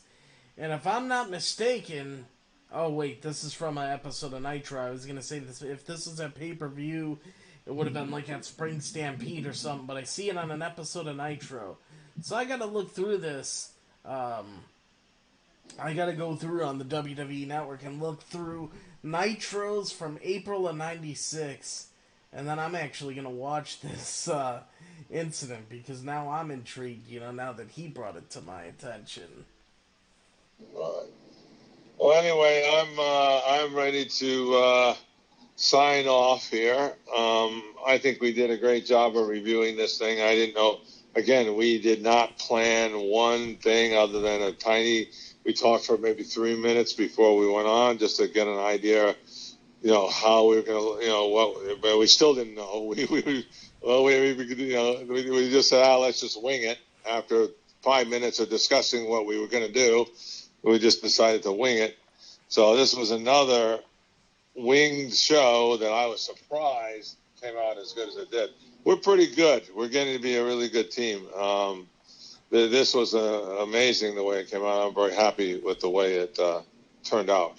I'm very happy to hear that. I put everything that I had into this, and like I said, I don't want to let you down, and I don't want to let the fans down, and I'm very happy to hear that. I just put what I had into it. I didn't say whatever I had that was not known. Nobody really. I mean, there was one show back when this happened that I did, and it got on the internet. He put it out on the internet as well, and everybody was surprised. But that's been long forgotten about. This is the first time I've talked about it since the incident of Nancy's problem, the problem with Benoit and Nancy. I have not talked about it on any kind of a public thing ever since that day, the day after when they called me from Winnipeg and some station, big deal up there, had to do with newspapers and everything, did an interview with me. And that was it. This and that are the only two interviews I've ever done, and the only two talkings in public I've done about this, the whole situation. Oh, wow. Well, I'm very honored. Trust me, Bill. I'm very honored. I'm privileged that you decided to come on here and do this. I mean, this has been something, like we talked about on the last Wrestling Road Stories that I've been trying to have in the works for the past 8 months. And I wanted to work up to this, and I knew that my show was going to get these upgrades that it needed. And I wanted to bring this out, at the most appropriate time, and I felt this was it. And I see a couple more things here. Rocky says the coffee incident was from April 15, '96. Thank you. I will check it out. Lisa says this is sad but interesting story. I know Lisa's been here since minute one. She's been listening. Rocky also says sorry that he was late tonight. He's going to check out the rest of what he missed tomorrow because I believe he missed the first hour or hour and 15 minutes. And Rocky's asking you, this is a question for you, Bill. Once he watches the parts that he missed, if he has any more questions, would you mind, Bill, if Rocky asked questions in the next Wrestling Road Stories relating to this? Oh yeah, sure, that's fine. Yeah, with him, anything. Yeah, he's a fellow trucker. I feel like we're both ice road truckers.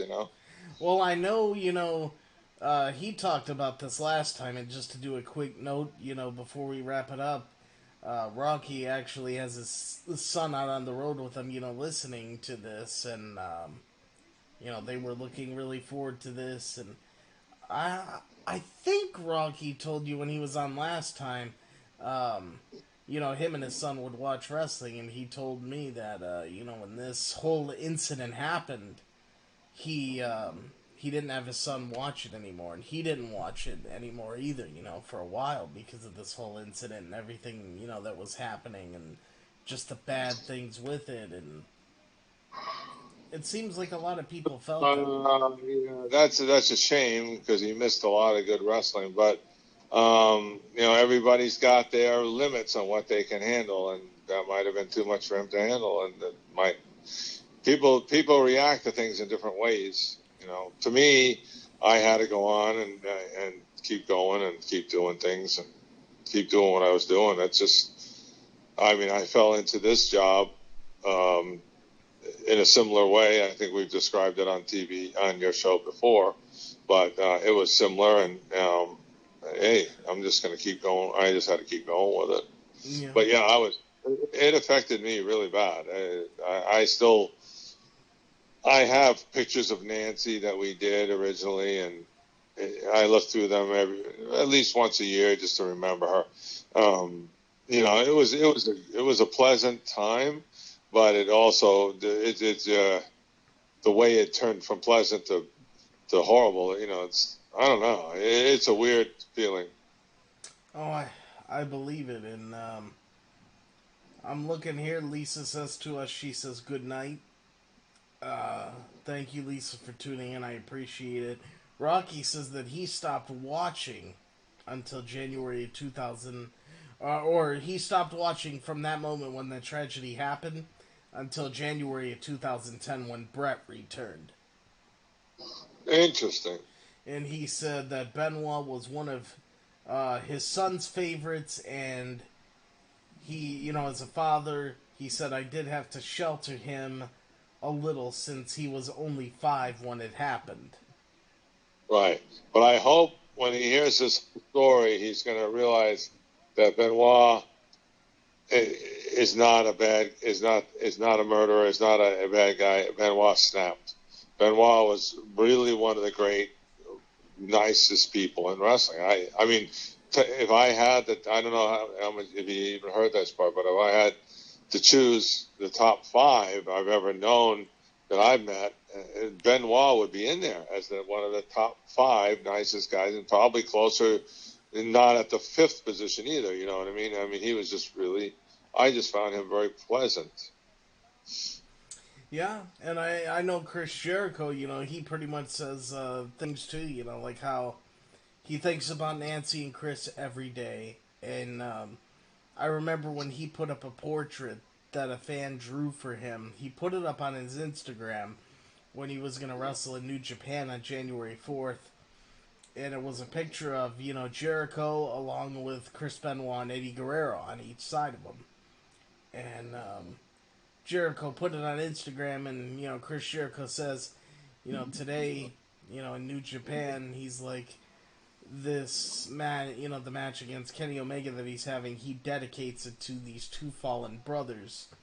And people right away jumped all over Jericho, jumped down his throat and said, well, how could you honor Chris Benoit? He's a murderer. And Chris Jericho actually made a video response, and this is a quote from Chris Jericho.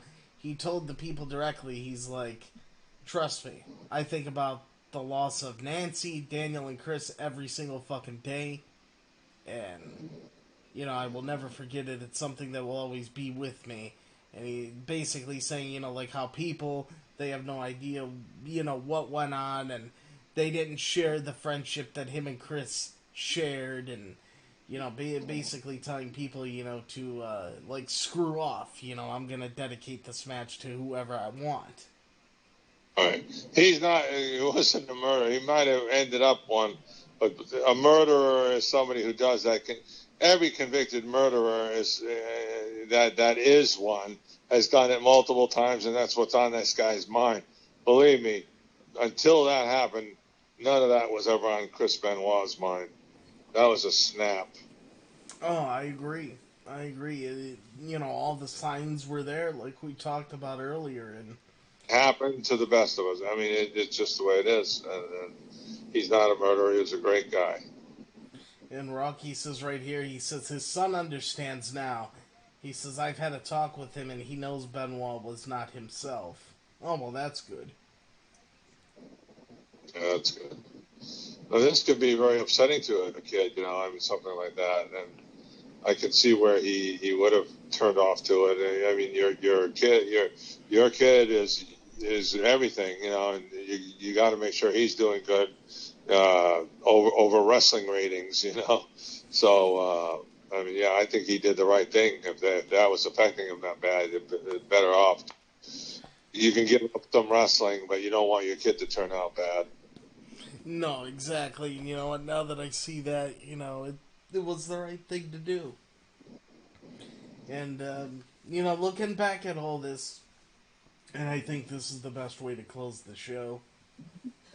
We've been here for close to 3.5 hours telling a remarkable story that, honestly, Bill, this is a broadcast that'll go down in the annals of time that I don't think will ever be duplicated. This is the most comprehensive and, coverage of this whole story that you're ever going to get. And, I kind of think you're right. And like I was telling the fans when you were going to Geek Gas, I hyped this up a lot, and I admitted it to everybody. I hyped it up a lot, and I even said, I told the fans, I think even me, as much as I tried to hype this up, I think the show way over exceeded even the way I hyped it. Oh, good. That's great. Again, so everybody knows, we didn't plan. We tried. We tried for a few minutes. We gave up. We didn't plan a thing. We let this stuff roll. That's why this show is interesting, because we don't plan any of this. Nothing scripted. And I almost thought we should have scripted this, and we tried. I mean, we didn't try, but we thought of a couple of minutes on the phone, and then we gave up. We just it's gonna work. It'll be fine, and we didn't even worry about it, and it turned out to be fine. And it took longer. It took longer for us to find the pictures to put together to show on the show itself than actually try to talk it out. I mean, yeah, everything was on the fly, and it turned out great. And Rocky says, phenomenal show, guys. I wish I would have gotten. He says he wishes that he would not have gotten held up earlier. Well, that's what the replay is all about, But that's all right. And that picture of that I sent you, and I was glad I did. That was the most important picture ever. And Nancy, it may not be the best picture, but that one with Billy Jack, there would be no woman, there'd be no Nancy, there'd be no fallen angel, nothing. None of that would have ever happened, and there would have been no Chris Benoit tragedy. That picture was what started it all, and that's all it took was a picture, and that was the one. None of this, any of the things we talked about, would have taken place if that program, that picture on the program, never came out and never was taken and never came out. None of this would have happened. She would have gone another direction, possibly Penthouse or something to that effect. Maybe glamour stuff. Who knows? She wasn't planning on doing wrestling. She just liked wrestling. She happened to be in that picture. She fell into it, and it wasn't done to get her into wrestling. But that picture is the reason why all of this happened. It would have been zero of this happening and no Nancy in wrestling, nothing, if that picture didn't come out. Take my word for it. That picture is one of the classic wrestling pictures of all time, and people don't even know it. And I just put it up on the screen for everybody to see it again while you were talking about it. And just in case you guys don't know, Nancy is on the left in this photo. And, yeah, this is how it all started. It really is. And incredible, incredible photo. And Bill, incredible story. I mean, this is... the moral of the story, irregardless of all the things... Forgetting what happened at the end or whatever, the moral of the story really is you just don't know what will happen to you career-wise. Sometimes things like that just happen, and then it turns into something without you even realizing it. So anybody who thinks their career is going nowhere, you just never know when something like that will happen, and all of a sudden everything changes. This was a girl who worked in a damn warehouse, some factory out there on BFE, and turned into this because of one photo. Seriously, it was because of one photo. Yeah, exactly. And, it's a remarkable photo. And I gotta say, Bill, I'm truly honored that you chose me and you chose this show and this platform to showcase this incredible story. I mean, episode 23 of Wrestling World Stories will go down as, one of the greatest shows that we've ever done. And, you know what, we got a long way to go to keep doing more. And the best way to close it out, first off, before I get into the closing notes, Vader also passed away today. When we spoke of all the guys and girls that have, passed away over the years, Vader was one that passed away. And I'm sure Bill and I will talk about that on the next Wrestling World Stories. Maybe we'll talk about some memories of Vader and whatnot when that time comes. But, Bill, in closing here, I guess the last question to be asked, and I feel it's the appropriate one, the last time that you saw Nancy is when you were talking to... Well, before I get to that, the last time you saw Nancy is when you said she seemed stressed. Was that at WrestleMania 23 to be exact? Do you remember? Just to get that out there. I don't know the difference between any of these WrestleManias. I just know she was getting off the elevator, and I was going to get on. I don't know where that elevator was going. I was going to get on the elevator to go where she was getting off from. She came out of the elevator, and I was just shocked to see how stressed she looked. All the signs of somebody who was very stressed. And I don't know what number it was. No, I don't. Okay. It was the little guy was at least 5 or at least 6 because he was walking around. Boy, did he look nice that day. He looked like a little tiny Chris Benoit, like a little bitty Chris Benoit. But he was probably 6 years old then, or maybe even more. I mean, it was close to the time when all this came about. I mean, but I know right away something was not right. Yeah, and it's just, this is a story that will live with me forever, Bill. I appreciate you sharing it with us. And in closing, what is one memory that you'll always carry with you, and how will you always remember Nancy Benoit in your heart? No, just sitting in the front row. That's my fondest memory. I had a great view when there was not any matches in the ring. I still had a great view by seeing her sitting there and having a good time watching the matches and talking, about them. She was obviously happy with the matches she saw. She loved that stuff. She just liked going there, and that was my favorite memory of her, just sitting in the front row, because I've seen it so many times. That was just great, and I almost wish it ended at that in a way, because none of this would have happened. But it was somehow meant to be. I don't know, not the ending, but everything else was meant to happen. So, but my fondest memory is just sitting and not even knowing her and sitting and seeing her in that seat and seeing such a raving beauty in the midst of all that redneckdom, all the redneck, classless, toothless environment, and there's this girl. It was an unbelievable contrast. It was just something else. I mean, that's what will always be in my head, always.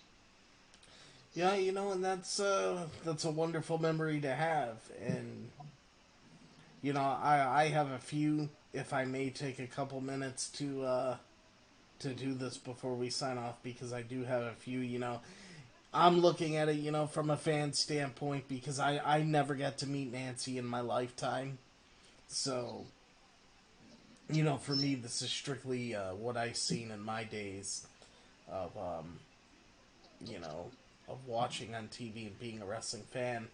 Rocky, by the way, yes, Vader did pass away. I will be talking about that over the weekend, probably on Sunday night when I do my next show. But right now, I want to turn the focus to Nancy and say that, I actually do have a lot of memories of Nancy. And if I could just put together, a small handful just to take a couple minutes to do this, her with the Sandman in ECW is one of my fondest. Seeing her come out, lighting his cigarette, carrying the Kindle stick and handing it to him. I mean, man, she's such a great manager. And then I just remember seeing her, with Ric Flair and Miss Elizabeth, and I just always thought she was a great manager. She was really perfect in her role, whenever she was a part of things. And I remember after WCW, it's basically like I never really seen her, up until WrestleMania 20, and I remember seeing her celebrating with Chris Benoit and Daniel in the ring, in Madison Square Garden, of all places, to close out WrestleMania 20. And, I remember Nancy back in that day, and, just a lot of great memories that she gave as an on-air character to this business. And, like Bill said earlier, Nancy, the reason why she probably would never go into the Hall of Fame is because it would bring back, this whole tragedy and this whole situation. But, if the sound of my voice, would ever cross anybody that thinks about Hall of Fame inductions, I would highly suggest, no matter how bad the situation is, if you don't want to put Chris Benoit in the Hall of Fame, maybe put Nancy Benoit into the Hall of Fame. And I think she would, be really good in the Hall of Fame. It'd be a nice fit for her, and I'd love to see her in it, to be honest with you. I really would. And I'm looking here. I got disconnected from Bill. Hold on a second. Let's try to get him back.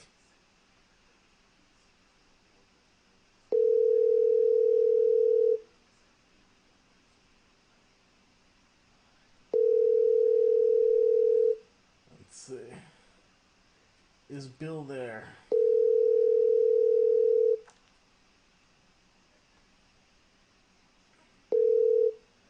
Hi, this is Bill. Oh, wow. I don't think Bill has a signal here. And I wanted him to sign off with me. I hope that he can. Rocky says, have a good night, guys. Thank you for this show. Really, really enjoyed it. Well, Rocky, it was a pleasure. It was a pleasure, my friend. And, I'm very happy that we were able to bring this along to you and bring this along to all of the fans of Beyond the Ring with Big T, that love and support this show. it means a lot to me to be able to bring this to the table for all of you guys. And, this is a very, very good show. I believe one of the best that we've ever done here. Let me try to get a hold of Bill again.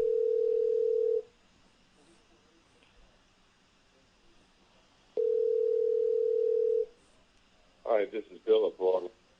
Oh, let's see.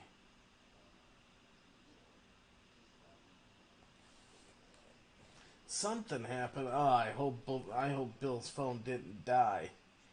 I hope Bill's phone didn't die. That happens sometimes. But it may have. But anyway, guys, you know what? This is a very good show. As I was saying about Nancy, a lot of great memories with her that will live on in the annals of time, forever, and she will always be remembered for what she's done in this business, and she's had an incredible contribution to this business, and Nancy is truly one of those once in a lifetime talents, that you run across. She really, really is. I'm gonna see if I can get Bill here. He might have just hit a complete dead zone.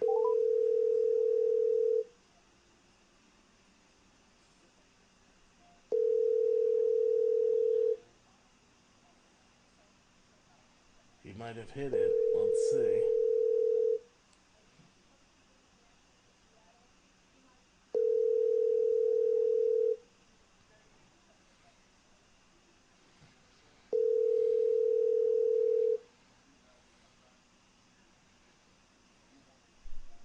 Hi, this is. Alright, it keeps going into voicemail, so I guess I'll just have to wait and see what happens. Hopefully everything's alright. Well, Bill's on the road. Anything with live podcasting, anything like this can happen at any time. So, it's one of those things.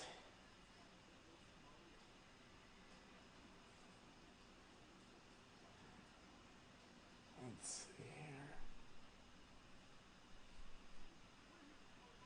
Sometimes, when I'm out on the road going to WrestleMania and things of that nature, the phone signal just dies on you, and sometimes you can't get it back. This might have been the case here with this, but anyway, it did happen right at the end when I was giving my closing thoughts. So again, let's take this time to remember Nancy Benoit and for all the great things that she's done, for the business. And let's see, I'll go through the photo slide one more time. All right, there's memories, Nancy with Kevin Sullivan, from back in the day, and a photo with Chris Benoit, a photo, of her just as herself, solo photo, family photo with her, Chris, and Daniel. These were all the things we showed throughout the night. Another, photo with the three of them there. Nancy again. And, Nancy with Ric Flair and Miss Elizabeth. I mean, you see all of the incredible moments that she did have within the business. Nancy with the Sandman in ECW, like I spoke of. Those were some good memories as well. The tribute show, the Chris Benoit tribute show when Vince McMahon did that show on Monday Night Raw, and there's good old JR and King with the empty arena. There's the photo that Bill took, the photo that started it all with Nancy, and those are some other photos of Nancy, like Bill was speaking of earlier. in the podcast here.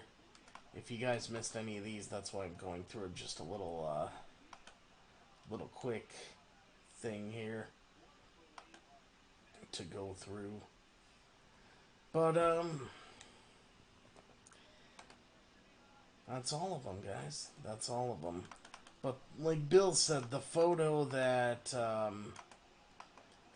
started it all, and the photo that leaves, basically like the ultimate mark, is this program, this wrestling program with this legendary photo of Billy Jack Haynes, with two girls on his arm, and Nancy's on the left there, and the other girl, Linda, that Bill had to find, she was on the right there, but Nancy's on the left.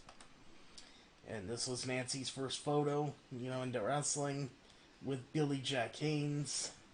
This is how everything started for her in the professional wrestling business, and it's a legendary photo. It's a legendary photo. And I'm honored and privileged, that we got to share this here with all of you guys tonight. I really, really am. And it's something that I will remember forever. Especially as a broadcaster, to do a show like this, and the opportunity to do a show like this is definitely remarkable. And I thank Bill for this. I wish that I could tell him in person on the air and have him sign off with me, but I think he had to have hit a dead zone. I'll just try one more time. He either hit a dead zone, or his battery could have died on his phone as well. Let's see.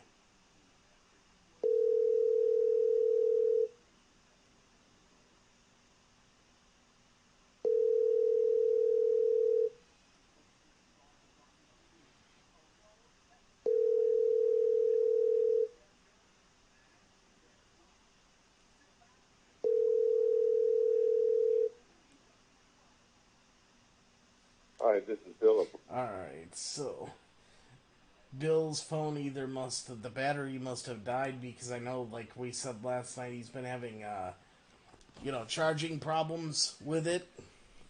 And, he could just be in a dead zone as well. It's one or the other.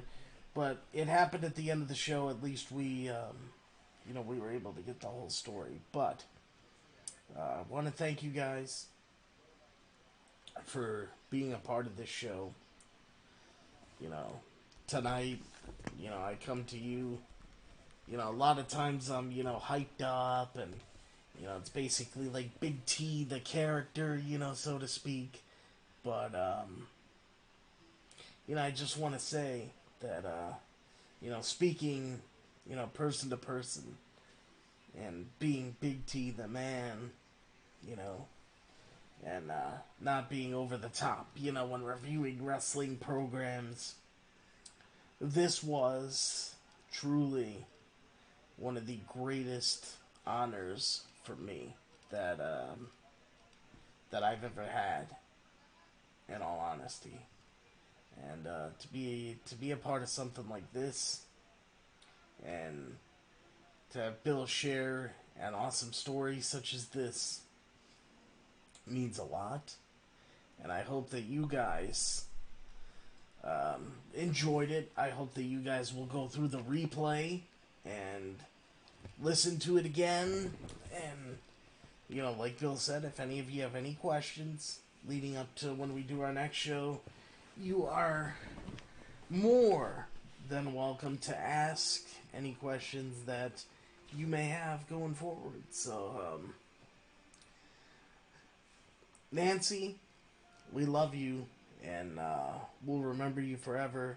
You will never, ever be forgotten, and you will always be one of the very best in the professional wrestling business. Thank you for your contribution, And thank you for everything that you gave to us as professional wrestling fans. And I've got to tell you guys, it was a pleasure for me. Thank you to all of you for being a part of this tonight and for joining me. And this has been the Nancy Benoit story for episode number 23 of Wrestling World Stories for Wednesday, June 20th, going into Thursday, June 21st of 2018. And I'm taking a few days off, and I'll see you guys this weekend for more content. But thank you very much for joining us in this very special episode of Wrestling World Stories, the Nancy Benoit story. And make sure you check out the replay and give it likes and all that good stuff. Show support for it. Truly historic episode tonight of Wrestling World Stories, the Nancy Benoit stories. Alright, you guys take care. I love you all, and I'll talk to you soon. Good night, everybody.